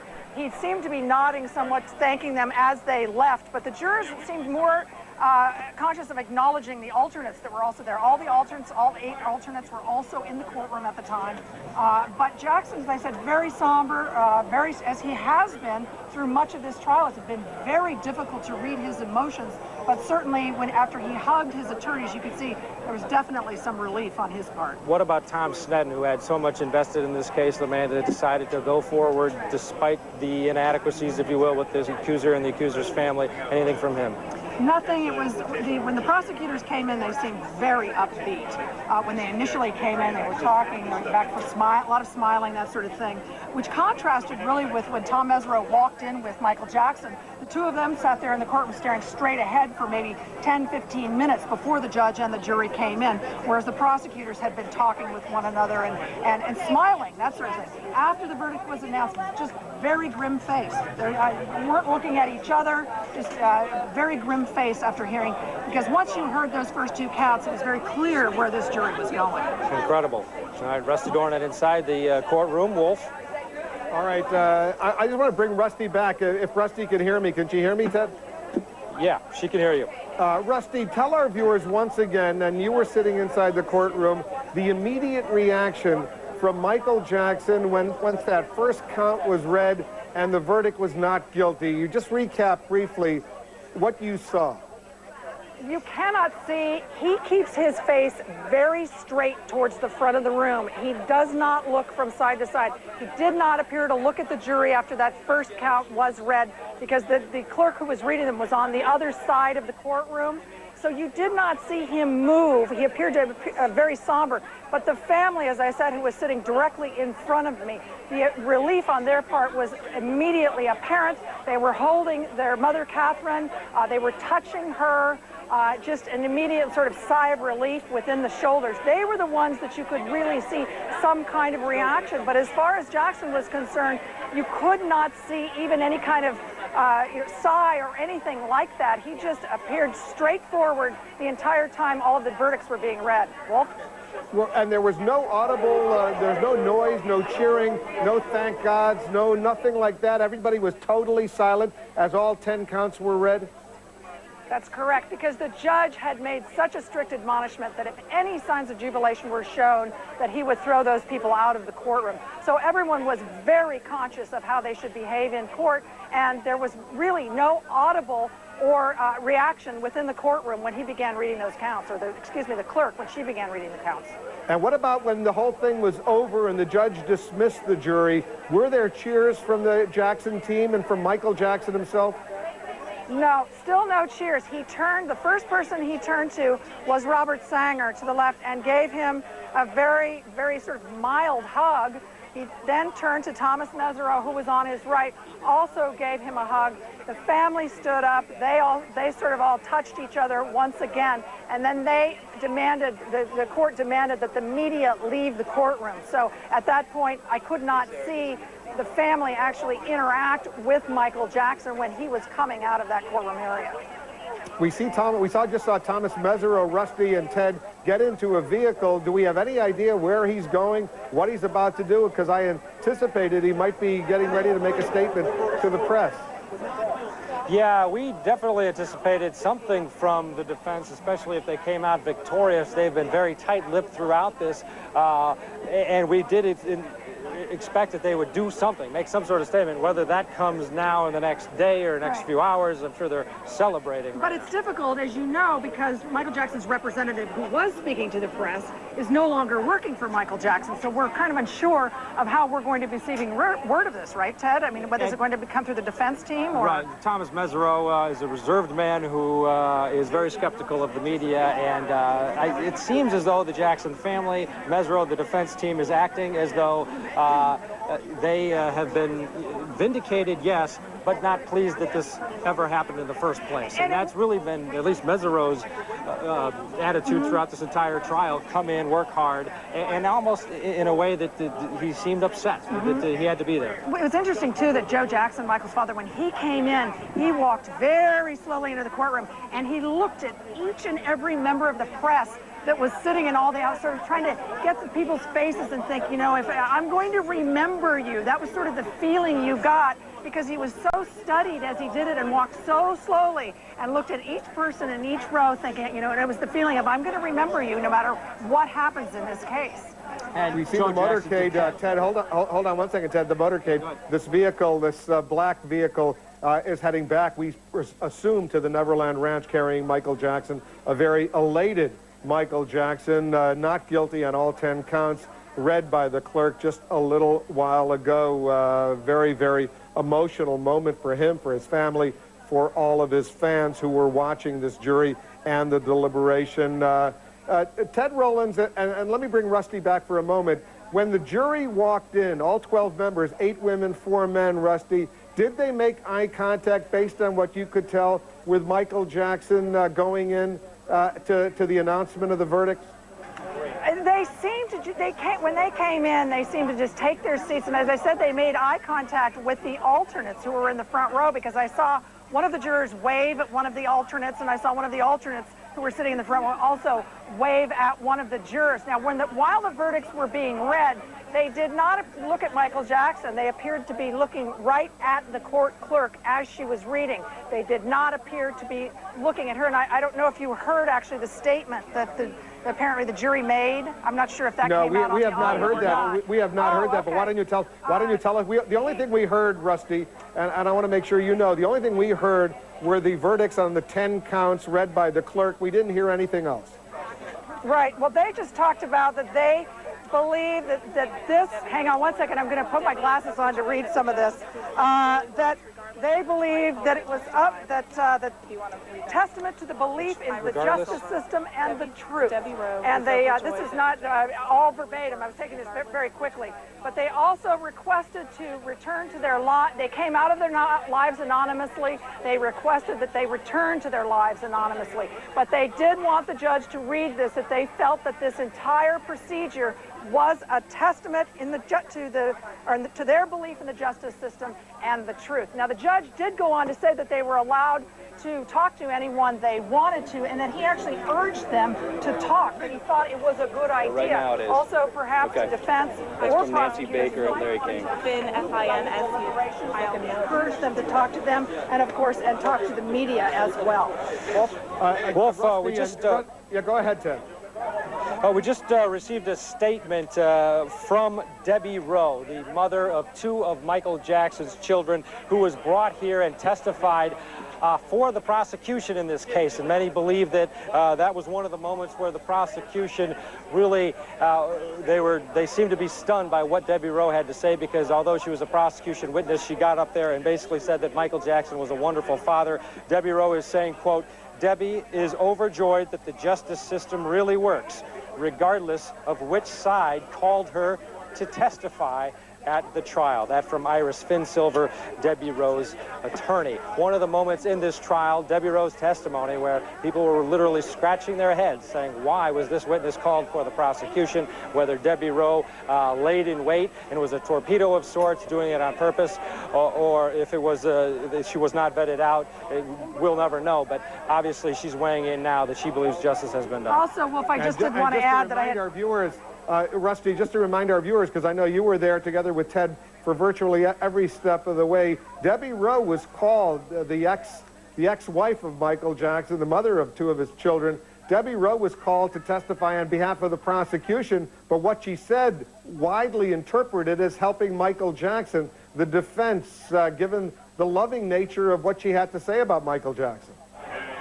And keep in mind, Wolf, that if Michael Jackson would have been found guilty, Debbie Rowe would have taken custody of the children, and she is currently in a custody fight with Michael Jackson for those children. So people were blown away by her testimony. It was so supportive of Jackson on the stand, and now, with the verdict in, again, she is showing her support, saying she's overjoyed. Yeah, Wolf, I just wanted to add one thing that I didn't tell you about the jury statement, which was interesting, too, is they also said that we, the jury, have had the weight of the world on our shoulders, you know, while we were making this decision, but we did it studiously and meticulously, that they studied the evidence, that they didn't want anyone to think that this was just some slam-bam thing, that they went through, they feel, every piece of evidence and really looked at it before they made that decision. So that was part of their statement that they released as well. So, Rusty, based on the statement that was read on behalf of the 12 members of the jury, did you get the sense they would be making individual statements, speaking to the news media,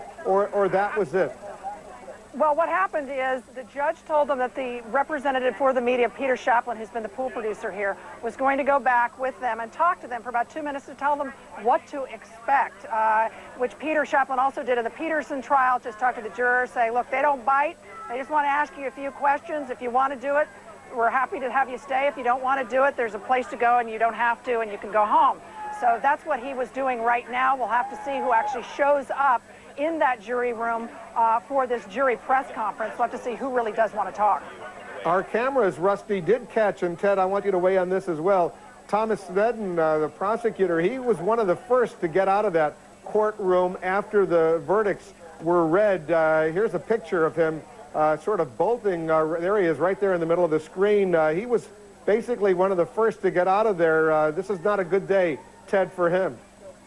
No, you can really see the grim faces, can't you, on the prosecution team? Yeah, and all the way until this point here, that was all prosecution representatives. In fact, you still had one more coming out there. A lot of members of the prosecution team in court today, and they have been throughout, and they have put their heart and soul into this. They truly believe, A, they have a case, and they truly believe that the individual that they were going after, Michael Jackson, was indeed worthy of their attention and their hard work. They did work hard in their case, but I think clearly for those of us who have been in this courtroom day after day after day, it makes sense. This verdict does when you analyze the victim's family. The J.C. Penney case, I think, is all you have to say, because what was proven in this case as fact, by Thomas Mesereau is that this family had inconsistencies before in a very similar attitude, and I'm sure when we hear from jurors that will be a big factor. I think there was the credibility issue, and when they went back to that jury room, reasonable doubt was just enough to go to sway them. But I mean, again, the prosecutors were incredible. I mean, their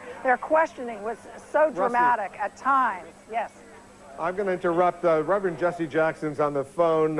He's been counseling, ministering to Michael Jackson. He's become an unofficial spokesman, I think we can say, for Michael Jackson. Give us your reaction, Reverend Jackson.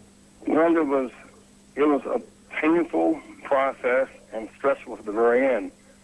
Michael called me this morning, and we talked and prayed as we often do, and he will call back again later this afternoon. But this has been an excruciating process. The time that the sheriff went into his home, in some sense invaded, occupied, and confiscated materials that ended up in the newsroom and in the courtroom. And kind of two trials at the same time, a courtroom trial and a newsroom trial, and he was tried and convicted in many newsrooms or many TV shows. And since it was not a sequestered jury, one did not know its impact upon the jury. The jury had the capacity in the end to discern innuendo and suggestion from fact. The accusers made some very, very strong charges, but each time on the cross-examination, they wilted. There was always a sense of some material which weakened their credibility. The jury has spoken, and I hope that many lessons will be learned from this. The healing process must begin. The Michael must assess the impact of the very impropriety of these problems that got him in this trouble. And we hope that all those involved now will learn lessons, and we will go to another stage. Were you expecting this not guilty verdict, Reverend Jackson, or were you bracing for guilty? I was bracing for either, in the sense that if the trial used the standard of reasonable doubt, he would be acquitted. But then oftentimes jurors use political standards, not reasonable doubt standards, and there was a highly charged political environment in which all of this took place. I mean, the sheriff was unrelenting. He was not on the gag order. The DA was unrelenting. The judge gave them generous latitude to make their case over and over again. There were no African Americans on the jury.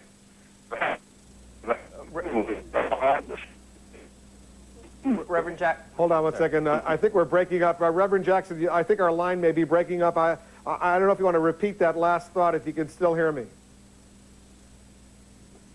I think we've just lost Reverend Jackson. We're gonna try to reconnect with Reverend Jackson. Jesse Jackson on the phone with us has spent a lot of time in recent weeks with Michael Jackson, serving as an unofficial spokesman, ministering to him as well in these very, very difficult days, weeks leading up to this not guilty verdict on all 10 counts. I think the Reverend Al Sharpton is with us as well on the phone. Reverend Sharpton, are you there?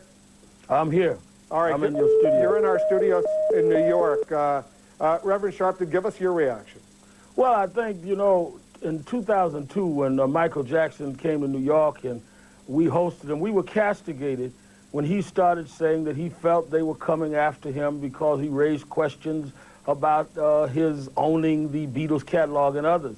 I think that this is a vindication for people that believe that people are innocent until proven guilty. And I think that there are no winners here. I don't think there's no reason for Michael or those opposing Michael to gloat. There's a lot of pain, a lot of hurt here. Children have been dragged into court. Michael's reputation has been damaged severely. But I think the criminal justice system worked this time. I think we can say that this jury, despite being inundated by media, despite the fact they were not sequestered, despite the fact there were questionable rulings by the judge, this jury said the evidence wasn't there and they acquitted him. I think this is good for America. And I don't think any of us that went on the line saying that Michael deserved the same right as any citizen are celebrating tonight anything other than the fact that people should have the right to be proven guilty of a crime, even if we disagree with their lifestyle. Reverend And that's what Sharpton, happened today. were you among those African-American leaders in this country who were expressed concern that were no African-American members on the jury?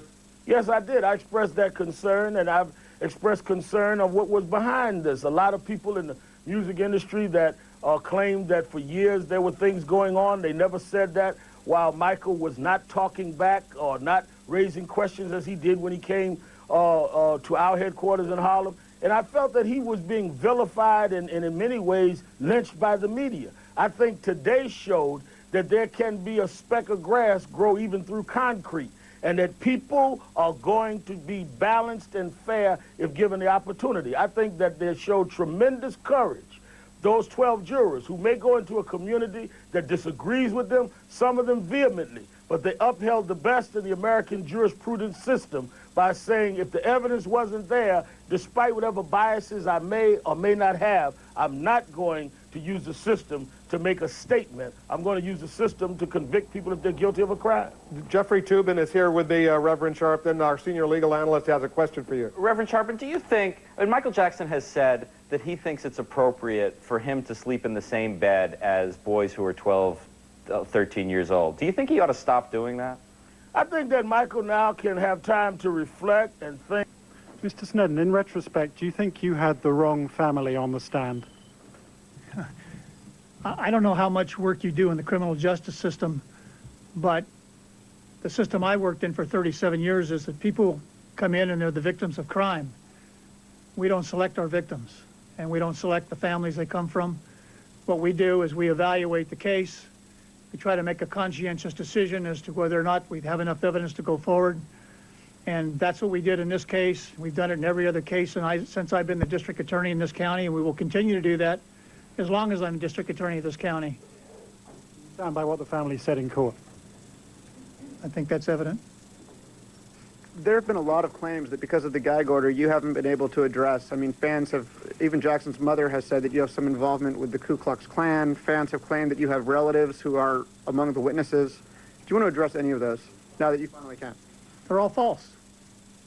We all did our job. We did it conscientiously. And anybody who knows Tom Sneddon, knows Gordon Auchincloss, and knows Ron Zonin, and the things that we've done in our community and the families that we have, knows all of that to be untrue. And if people would simply take the time to investigate the allegation before they print it, they know it's untrue also. Have you looked into, and do you have concerns of reports that at least one of the jurors was peddling a book deal? I had heard that. You had heard that? Yes. And did you have concerns about that? And was it looked into? Let's just say that it was taken care of by the court. Would you reflect for just one moment on the conspiracy charge? Do you think that it might have been a better case without conspiracy, only child molestation? I've learned a very expensive lesson in life a long time ago. That is, you never look back, you always look forward. Tom, is this the end of your office pursuing Michael Jackson? No comment. What do you do now? I don't think you want to know. I've been told not to crack any jokes, so we go back to work. We got a lot of cases that have been pending. I have an office to run. We're having budget hearings today. We're professionals, and we'll continue to act as professionals the way we act professionally in this case. And I'm not going to look back and apologize for anything we've done. We did a very conscientious, thorough job, as did the Sheriff's Department, in investigating this case. Would you answer the question whether witnesses that you put on the stand surprised you when they testified? I mean, I'm not going to get into the trial. I just say that the experience of any trial lawyer like Gordon or Ron or anybody in my office, for that matter, who tries felonies is you never have a case where a witness, you don't get some surprises on both sides in both ways. And I think Mr. Mesereau would tell you the same thing. And that's a product of being a trial lawyer, and you learn to adjust and you go on. Why did you go ahead with the case when you knew the mother in particular to be such a troublesome witness? I don't think the media generally understands the responsibility of a prosecutor. And I'll answer it this way, and the simple thing is, when a victim comes in and the victim tells you they've been victimized, and you believe that, and you believe that the evidence supports that, you don't look at their pedigree. We look at what we think is what's right. You do the right things for the right reasons. If it doesn't work out, that's why we have a jury system. But we did the right thing for the right reasons. Do you have any problem with the judge reading the jury notes privately without releasing to the media last Friday and having that? Listen, the judge is the judge. He has the prerogative to do and run his court the way he wants. I have no criticism of the judge. Do you think that's constitutional and you don't have any problem with that? You know, Greta, I just, you know, the judge has done what he's done, and that's the way we have to live with what, as you know, what the judge does. I have no criticism of the judge whatsoever, none. Tom, if there were pivotal moments in the trial when you thought it was going one way or the other, what were they? I didn't think there were any. Mr. Sneddon? I didn't. I did that the case if you went on. If someone came to you now with strong allegations of molestation on the part of Michael Jackson, what would you do? We'd review it like any other case we review in our office, just like we reviewed this one. You wouldn't shy from it now? Well, the answer to the question, truthfully, is I probably wouldn't if it was a good case. But I think we all learned some lessons here that we thought we had a good case this time. And we thought we did a conscientious job, and the Sheriff's Department did a remarkable job of investigating it. But no, the people in this county elected me to do a job, and I've tried to do that conscientiously. And I'll continue to do that the same way. The child molester has escaped unpunished? No comment. Okay? Do you hope that Mr. Jackson leaves Santa Barbara County? No comment. Can I just ask, what was your assessment of the defense team and how they did in this trial? I absolutely have no comment about that. Did he ask it on the clock? No. You mentioned you'd learned some lessons. What lessons have you learned? Well, I was referring probably more than anything else to the celebrity factor. Can you elaborate? I'm not the Lone Ranger in that fact. Why did it take so long to try this case? Actually, I thought the case went pretty fast, considering what the original estimates were. We were in trial for February, March, April, May. So you don't think trials seem to take a little longer in California than... Well, they definitely take a lot longer than they do in the South. I'll give you that one. Well. Tom, when you walked into the courtroom, did you have an inkling what the verdict was? No. No? We obviously had our aspirations, but certainly I had no inkling. You mentioned the celebrity factor. Do you think that's played a key part? Well, it seems to us it would, but maybe we're just looking for explanations in the wrong places. I don't know. Okay, any other questions? If you don't, we have some unfinished business. All right, thank you very much. District Attorney Thomas Sneddon Jr. speaking to reporters after a California jury acquitted Michael Jackson of all 10 counts against him at the conclusion of his 4-month trial on child molestation charges. Hello and welcome. I'm Jonathan Mann. We're breaking away now from CNN's U.S. network to begin CNN International's coverage of what we've learned from the Jackson trial. For more than a decade, there have been rumors and reports that Michael Jackson was doing odd things with children. Jackson himself appeared in a documentary holding hands with one boy and told an interviewer he brought children into his bed, though the time spent there, he said, was entirely innocent. That boy went to court to accuse Jackson of molesting him. The state of California raided Jackson's Neverland ranch a number of times and ultimately brought 10 charges against him. It failed to convince the jury of a single one, a stunning and complete defeat handed down just a short time ago. On this special extended edition of Insight, Michael Jackson, not guilty. The verdicts were announced a little less than an hour ago. Let's listen to the way the court heard the results. We, the jury, in the above entitled case, find the defendant not guilty of conspiracy as charged in count 1 of the indictment, dated June 13th, 2005, foreperson number 80. Count 2, verdict. We, the jury, in the above entitled case, find the defendant not guilty of a lewd act upon a minor child as charged in count 2 of the indictment, dated June 13th, 2005, foreperson number 80. Count 3, verdict. We, the jury, in the above entitled case, find the defendant not guilty of a lewd act upon a minor child as charged in count 3 of the indictment, dated June 13, 2005, foreperson number 80. Count 4, verdict. We, the jury, in the above entitled case, find the defendant not guilty of lewd act upon a minor child as charged in count 4 of the indictment, dated June 10, 2005, foreperson number 80. Count 5, verdict. We, the jury, in the above entitled case, find the defendant not guilty of a lewd act upon a minor child as charged in count 5 of the indictment, dated June 10, 2005, foreperson number 80. Count 6, verdict. We, the jury, in the above entitled case, find the defendant not guilty of attempting to commit a lewd act upon a minor child as charged in count 6 of the indictment, dated June 13, 2005, foreperson number 80. Count 7, verdict. We, the jury, in the above entitled case, find the defendant not guilty of administering an intoxicating agent to assist in the commission of a felony as charged in count 7 of the indictment, dated June 13, 2005, foreperson number 80. Count 7, verdict, lesser offense.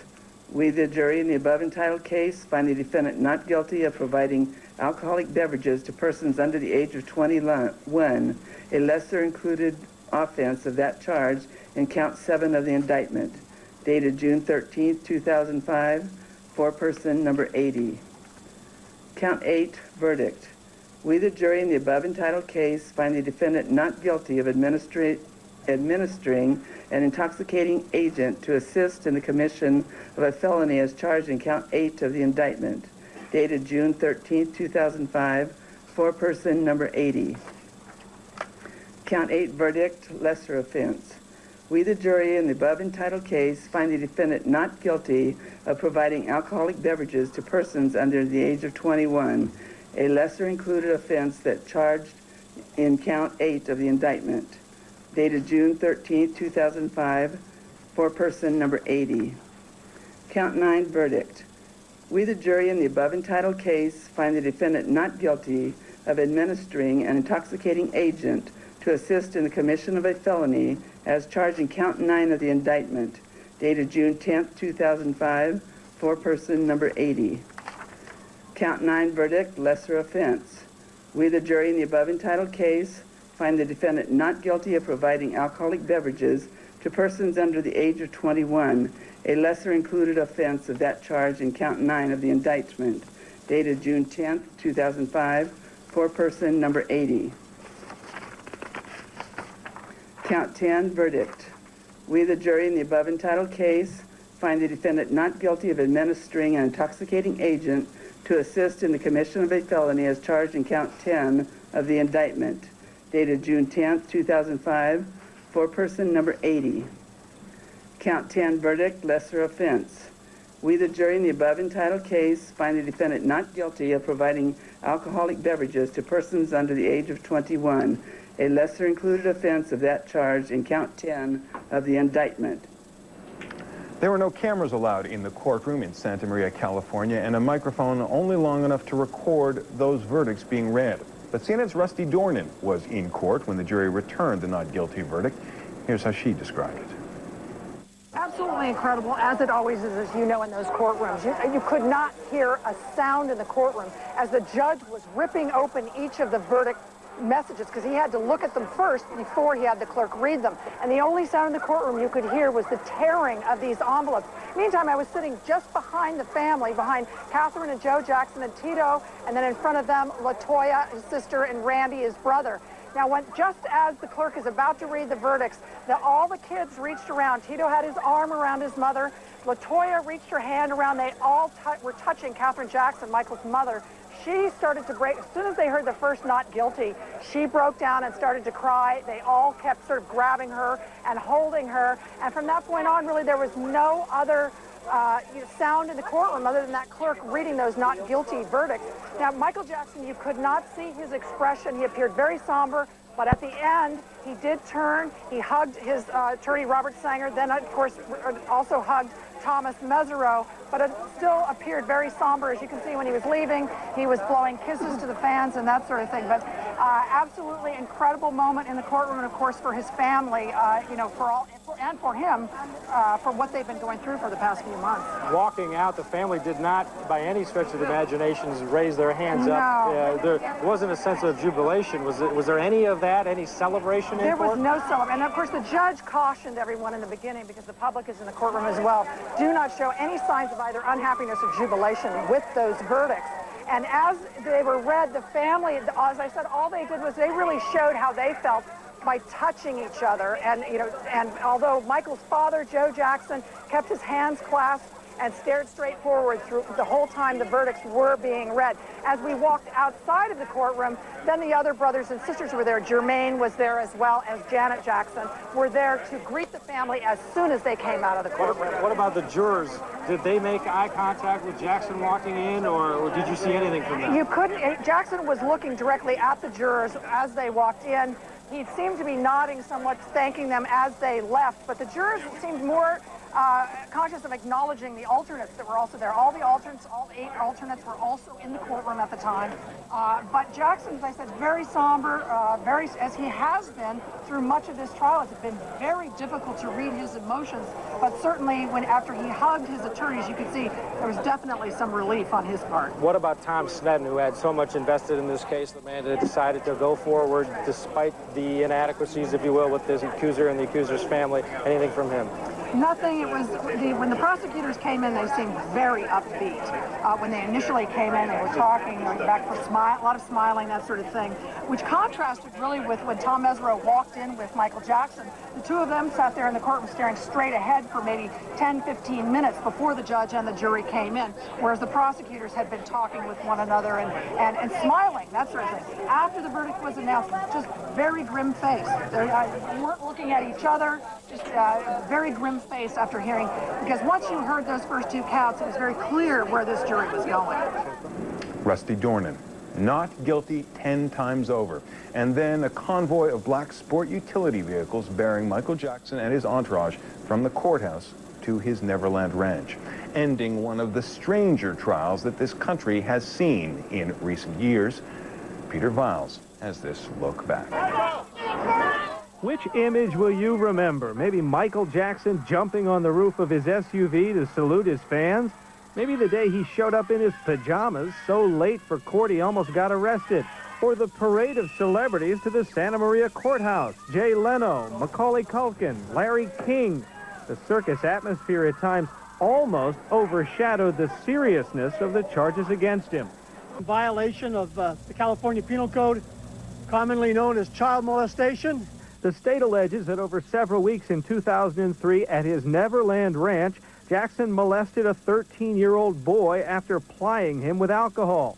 In all, Jackson faces 10 felony charges, 4 counts of molestation, 1 count of attempted molestation, 4 counts related to alcohol, and a conspiracy charge that Jackson conspired to hold the boy and his family captive inside Neverland.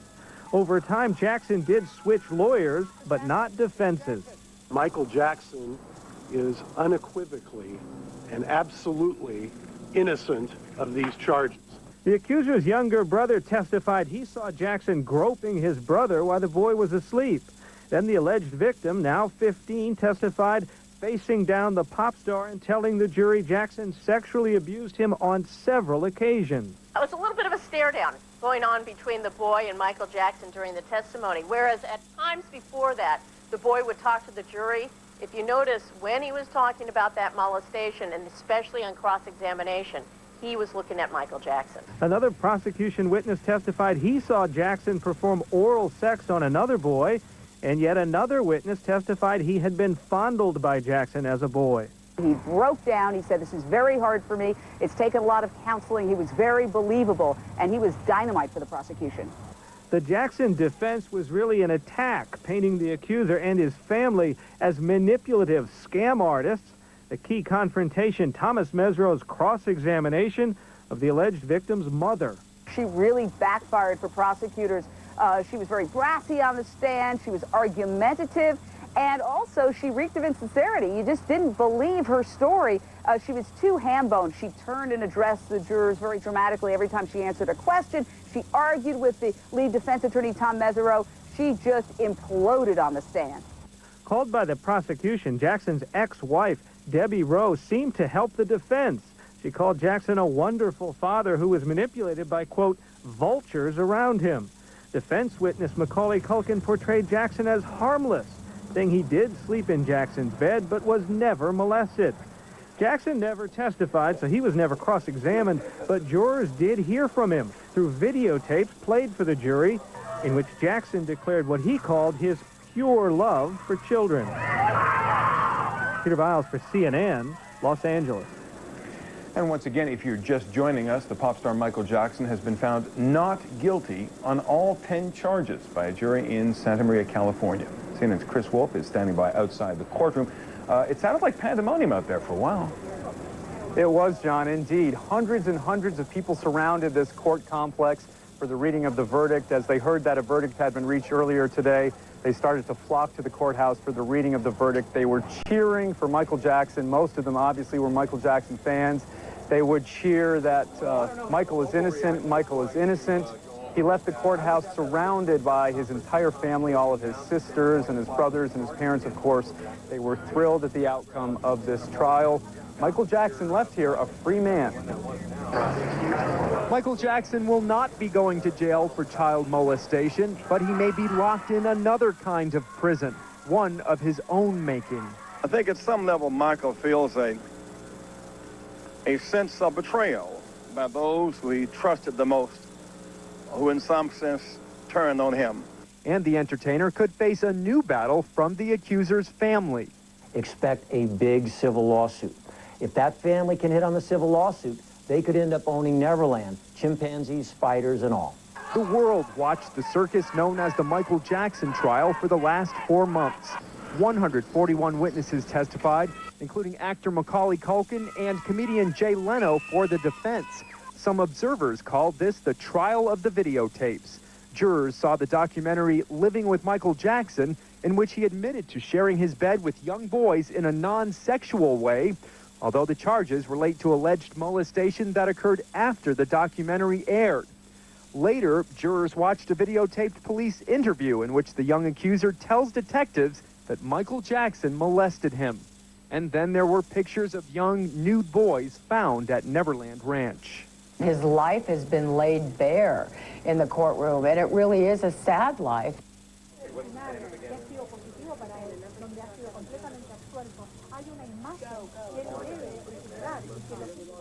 Testing 1, 2, 3, testing 1, 2, 3, testing. After this entire episode has gone and ended, Michael Jackson, we've apparently lost Chris Wolf and his audio. We're going to try and reestablish things. Our coverage of the verdict in the Michael Jackson trial will continue right after this break. Michael Jackson will be walking out of this courtroom a free man, not guilty on the more serious charges, the lesser charges, administering alcohol, a misdemeanor, a slam dunk against the prosecution.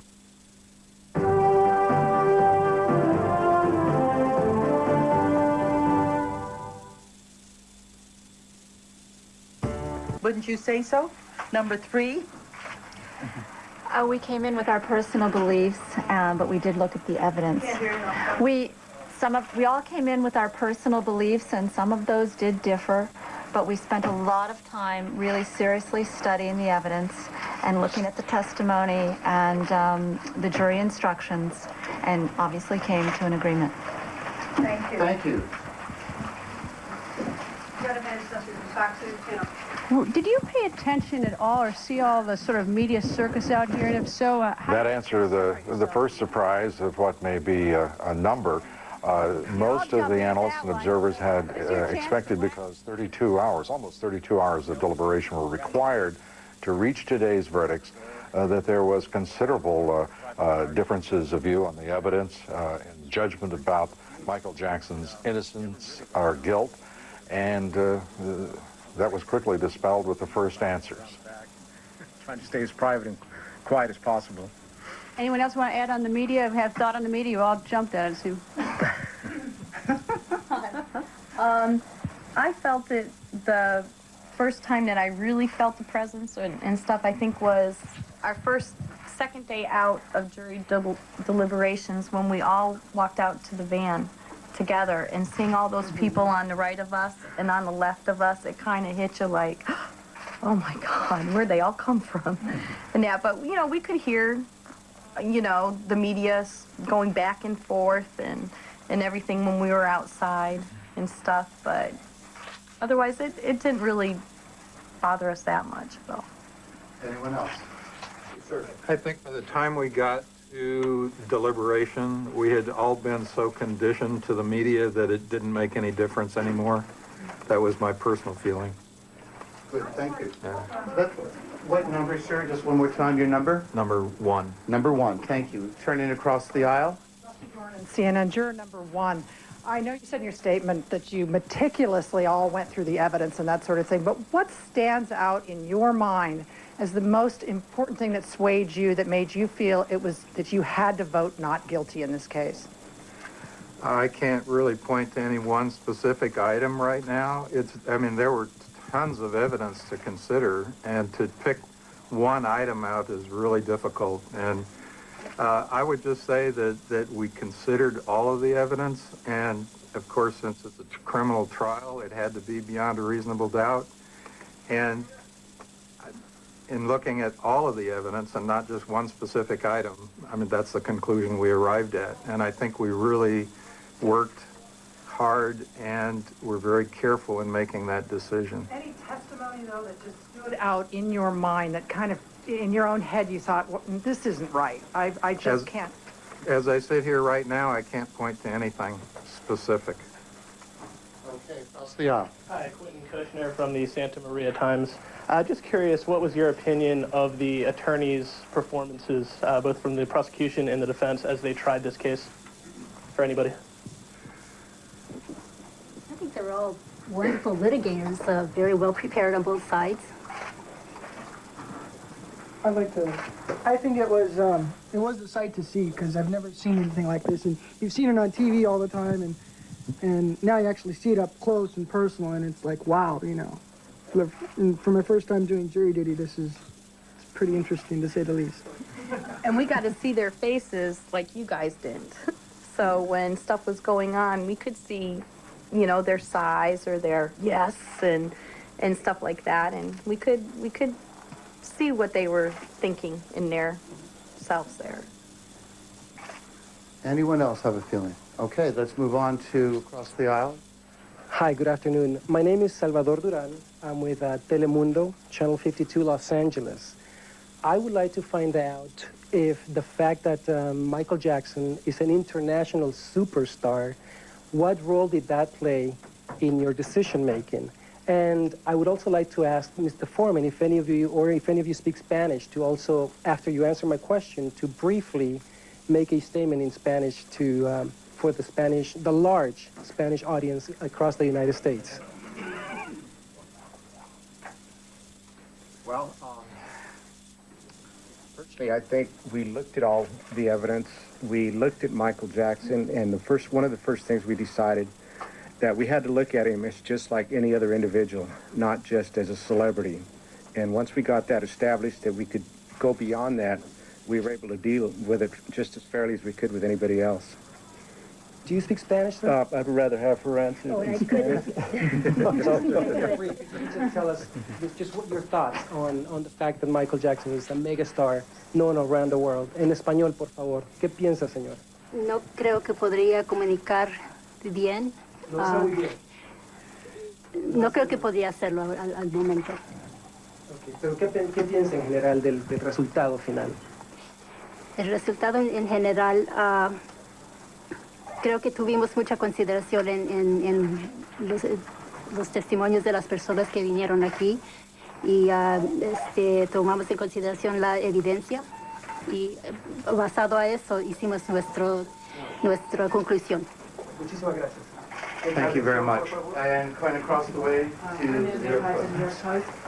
I wanted to direct this question mainly to the parents on the jury, somebody with children, And some of the more troubling evidence to many observers was about Mr. Jackson sleeping in bed with children. And I was wondering if you found that troubling or believable, and B, if you would approve if your own children would do such a thing. And were you asking that of... Any parents on the jury? I see you nodding, ma'am. I'd like to ask you. Well, as a parent, you know, it's something that you are constantly, every moment of your day, you're protective over what happens to your children. And I guess I might be speaking maybe for myself and a few others, jurors, that, you know, what mother in her right mind would allow that to happen, or you know, just freely volunteer your child, you know, to sleep with someone, and not just so much Michael Jackson, but any person for that matter. So that's something, you know, that mothers, I think, are naturally concerned with. So did you feel that the mother in the case was at fault rather than Mr. Jackson? I'd like to comment on that, but I believe at this time I probably shouldn't. Okay, that would again for that. Let's move it along. Hi, thanks for all of you to come. My name is Steve Lentz from KFWB Radio. If I could just ask, when the mother, Janet Arvizo, looked at you and said, "It's burned right here in my brain," I can tell you the media kind of laughed. Could I just ask your reaction when you heard, you know, the comment from the mother, you know, when she looked at you directly and talked to you? Are you asking me? Yes, I am. Well, you know, I'm number 10. She said a lot of things that were maybe a little,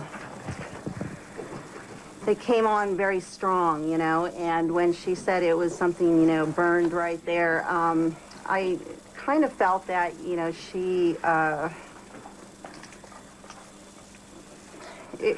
there was a lot of things probably burned right there, so you know, I don't know how to answer that really. Could we go to the lady behind you there, please? I'm number 5. I disliked it intensely when she snapped her fingers at us. That's when I thought, don't snap your fingers at me, lady. Thank you. Well, number 4, I know.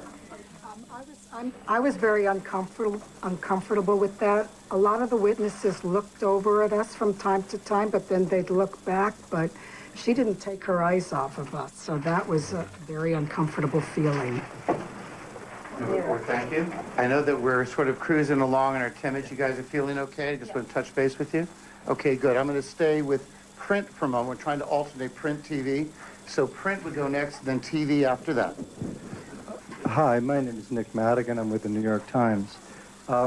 I just wondered whether there was anybody in all the long line of witnesses, there were, I think, 140-odd witnesses, who you found credible.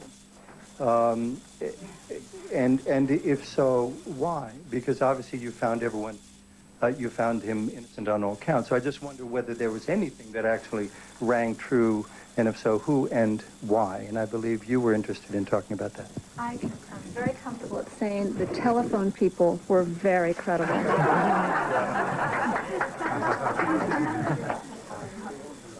That's all. Well, is there anyone else who found anyone credible? There were a lot of witnesses. Wait, Jen. Hold on a second. Yeah. The lady in pink. I found Kiki, her testimony, to be credible. Fournier, housekeeper.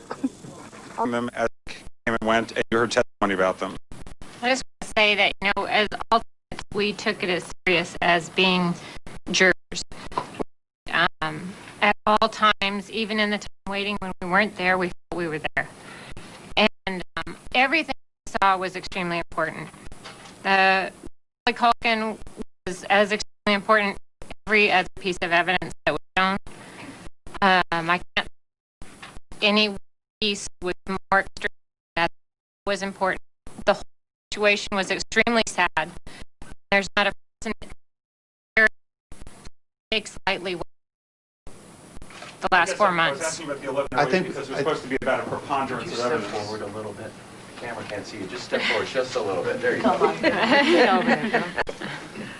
Because the 1108 was supposed to show that it was a preponderance of evidence that would lead up to a conclusion. I'm still going to tell you that not any one piece stood out than any. We considered everything, and I know that every person here, sitting here, can tell you the exact same thing. They considered every piece as extremely important. We think it was an important piece, but it was only a piece, and the judge instructed us on that in the very beginning. Anyone else want to add to that? I know I'm getting a little bit of a time cube. We're going to take one or two more as we wrap up, or as long as you can hang on. Anyone else want to add? Let's go to print. And we have short, quick questions now before we lose the jury. I'm Tina Sussman from Newsday newspaper in New York. I had a question. I believe it's for juror number 8. Yeah, you were crying very openly while the verdicts were being read. You looked extremely emotional. I'm just wondering if you could explain what was going through your mind, what made you sob so openly. You looked heartbroken, actually. Well, it's very emotional. And I wasn't the only one crying, okay? Even though it might be because I'm sitting up front, all right? I had to pass it around. But after deliberating for as long as we did, and emotions everybody goes through, and, you know, just everything, it just realize that it's done and it's over. And that we all can now go on with our lives as much as possible normally as that will be. But yeah, it was very emotional. There's like a no-win situation, you know, for the Arvizo family or for Michael Jackson. Everything that both families had gone through. But we had to do what we were instructed to do, and that's what we did. Anyone else want to add to that? All right, let's go one last TV question. Hi, I'm Sarah Claggett. I work at the Today Show and with Dateline NBC. We all left here on Friday at 2:30, wondering how long we were going to be here. What changed the 4 hours this morning in your deliberations to come up with a verdict? Number 1. I actually didn't believe we'd be finished today. Yeah, I don't think I don't think anybody did. I think having the weekend to do some thinking about it helps. You come in with a clearer mind, maybe, of where you're going and what you have to do.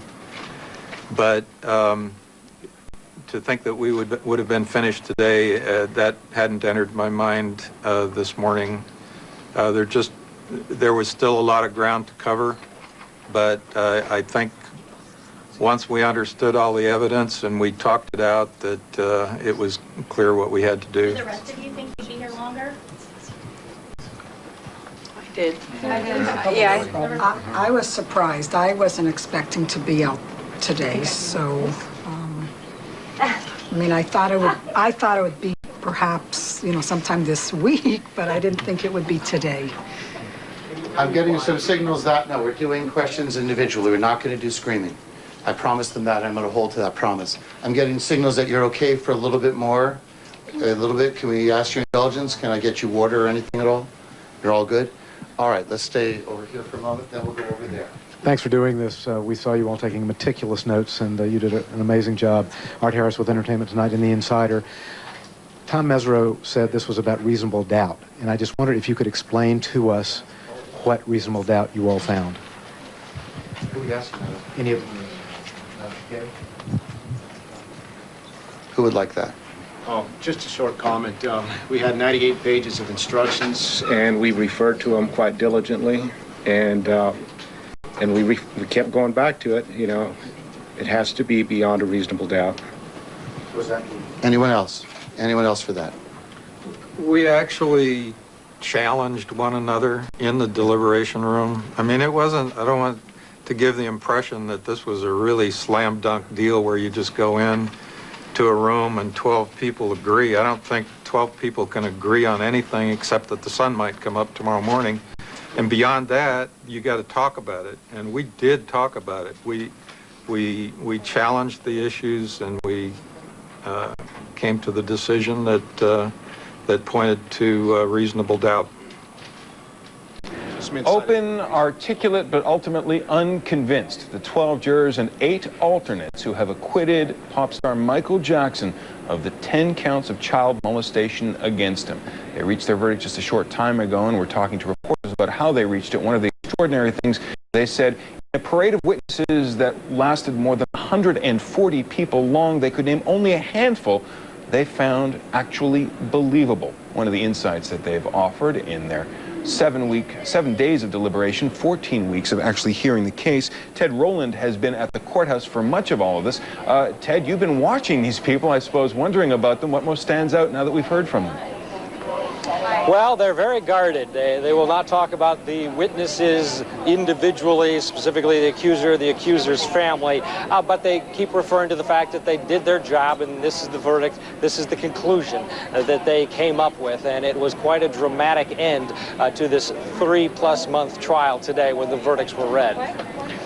Let me ask you about whether you were struck by their feelings about the mother of the accuser. We heard, I think, at least one and more than one jury member actually saying that they really took a dislike to her. Well, you know, being in the courtroom day after day, the accuser's mother was, I think, by all accounts, an Achilles heel for this prosecution because of the inconsistencies in her testimony and because of what was demonstrated on the defense side, her role in the J.C. Penney lawsuit. Basically, she had sued J.C. Penney Company in the United States, and the inconsistencies in that lawsuit were dramatic, and they were flushed out on the stand and then flushed out in the defense case. I think that's what jurors didn't like. I think that ultimately that may have been a major hurdle for this prosecution team. Now, they did not hear from Jackson himself. Let me just ask you what you've seen of him in the time since the trial ended. Well, when the verdict was read, he was inside the courtroom, obviously, and he dabbed his eyes with a Kleenex at some point during the reading of the verdict, and then he hugged his legal team, spent a short amount of time inside the courtroom, and then he emerged, as he does at the end of every day. He didn't raise his hands up in jubilation by any standpoint. He waved to the crowd. He acknowledged the crowd, but you didn't get the sense of celebration from Michael Jackson, his legal team, or his family members. More a sense of relief, more a sense that they believe that justice was done, and a sense that he wanted to get out of here as soon as possible. They brought the Suburbans up, and that's exactly what he did, headed back to Neverland Ranch. Now, in the questioning to the jury, there was a question that probably few people outside of Santa Maria really understand. A reporter from the New York Times wanted to know the effect of the 1108 stuff, essentially legal provisions that were enacted in part because of Michael Jackson's previous experience with the law. Can you walk us through? 1108 code in the state of California was changed recently to allow jurors to hear allegations, just allegations of prior bad acts. What the basic prosecution under this law can bring up stories of allegations of similar acts and try to flush it out. They have to prove that is between the allegations at hand and these prior acts, and that's what the prosecution did. Brought up evidence. Michael Jackson had conducted himself in a manner as he was accused of previously, specifically back in 1993 and 94. It was a key part of the case, and a part of the case that many analysts thought would help the prosecution get a win here. Jurors, at the end of the day, say they weighed the evidence, and they came back not guilty, even though they heard this 1108 or prior alleged acts against Jackson. Ted Rowland at the courthouse in Santa Maria, thanks very much. Joining us now is a frequent legal analyst on our air, a former U.S. attorney, and in that capacity, a prosecutor of cases probably not like this one, but Kendall Coffey, we're glad to have you with us. What stands out in your mind now that we've heard the verdicts and, in fact, have heard from the jury? Well, I think what we've seen here is a jury that really did its job, because for all the mud the prosecution was throwing, for some of the compelling evidence that they really had, John, about past allegations, past alleged victims, the jury focused on what the judge told them to. What is the evidence in this particular case, and is there a reasonable doubt? At the same time, the defense had a very, very clear theory. This was about a scheming, scamming mob who put her kids up to a pack of lies in order to hit the jackpot for millions of dollars. Enough to create a doubt, and I think that this is, frankly, a tribute to a jury that did its job. Was the prosecution unlucky or unwise in bringing this case? They scored 0 for 10. It looks pretty bad. Well, when you lose, you get second guess like crazy. But John, I think a lot of it is deserved. Think of how many witnesses they put on that backfired, including, by the way, Jackson's ex-wife, who did a very compelling job of presenting him as not a weirdo, but a good person and a loving father. At the same time, they had a kidnapping conspiracy theory that didn't make a bit of sense. Among other things, they had this family supposedly being held hostage at Neverland, even though they left several times during the course of their kidnapping. And by the way, while she was a kidnapping victim, the alleged mom went out to have a full body wax. That kind of convoluted, implausible thing can bring down the credibility of the rest of the case. And that may be one of the things that got doubt started to be implanted in the minds of the jury. There are people outside of the legal community who've watched the prosecutor, the district attorney, Tom Sneddon, pursue Michael Jackson and the allegations against him for more than a decade. And it seemed to some people like it had gone beyond a professional obligation, it had become personal. Looking at the outcome of this case, 11 years after Tom Sneddon first started investigating Michael Jackson, do you think there's anything to that possibility? Well, when you lose, the answer is maybe. But I've got to tell you, in fairness to him, if he believed with his heart and soul that Michael Jackson was a child molester, then doggone it, he shouldn't give up on it. And if he thinks, as he says he did in his press conference after the trial, that there were credible allegations here, he had a duty to pursue it. Now, looking back, when you consider the fact, not only the huge amount of baggage involving the accuser's family, the mom maybe dreaming up, fabricating evidence in order to sting J.C. Penney in a settlement, the fact that she pretty much clearly committed welfare fraud, and, by the way, the fact that the alleged accuser himself had totally contradicted his allegations that Michael Jackson had molested him on 3 different occasions. Looking back, you wonder if maybe this was a case that never should have been brought in the first place. What really pushed the case, I suppose you could say, are 2 pieces of video. And it struck me as unusual that videotapes would have such an important role in a case like this, or a case of any kind. The first one, of course, was the Michael Bashir documentary, Living with Michael Jackson, during which Jackson was seen hand in hand with his accuser, saying that he often invited children into his bed. And the other piece of video that was played at the end of the trial was the youngster at the time, the 13-year-old boy, explaining to police what had happened. You ever prosecute cases that were so relying on videotape? Well, when you get video, it's more than a picture worth 1,000 words. It is a kind of evidence that can be worth those words guilty every time. But clearly, the videotape of the young man being basically questioned by the police in 2003 was what the prosecution thought was the most credible thing they had. The jury came back to that accuser himself in the closing moments of their deliberation when they had various playbacks of the accuser's testimony, and it all came down to what it should have. Not Jay Leno, not Chris Tucker, not the alleged victim's mom, but do you believe the accuser himself? And the jury obviously said, no, we don't. At least there's a reasonable doubt as to whether we should believe this young man. There were a lot of descriptions that resorted to the tired old metaphor of calling this a circus as trials go. Certainly outside the courtroom it was a circus. Do you think people who are going to look back at the record of what actually happened in court in front of the jury are going to find reason to fault the judge or the legal process, or did it work the way it's supposed to? Well, I think it worked the way it's supposed to, but you make a good point. When there's this much media, this much attention, by the way, this colorful defendant and a cast of characters and accusing witnesses that are almost as colorful as Michael Jackson, you can certainly obscure the truth-seeking process that took place inside the courtroom with everything that took place outside the courtroom. But this judge did a very good job. His rulings on evidence were first rate. He had to allow in the evidence of past accusations under California's law. On the same time, he kept a lot of things out that didn't belong in that trial, and the jury did its job. They got past, is Michael Jackson a strange guy, or what did he do 10 or 15 years ago? They focused on the real questions is, did he do what he is alleged to have done here today, and is there a reasonable doubt about whether he committed those crimes? Former U.S. Attorney Kendall Coffey, always a pleasure to hear from you. Thank you for this. Hey, thanks, John.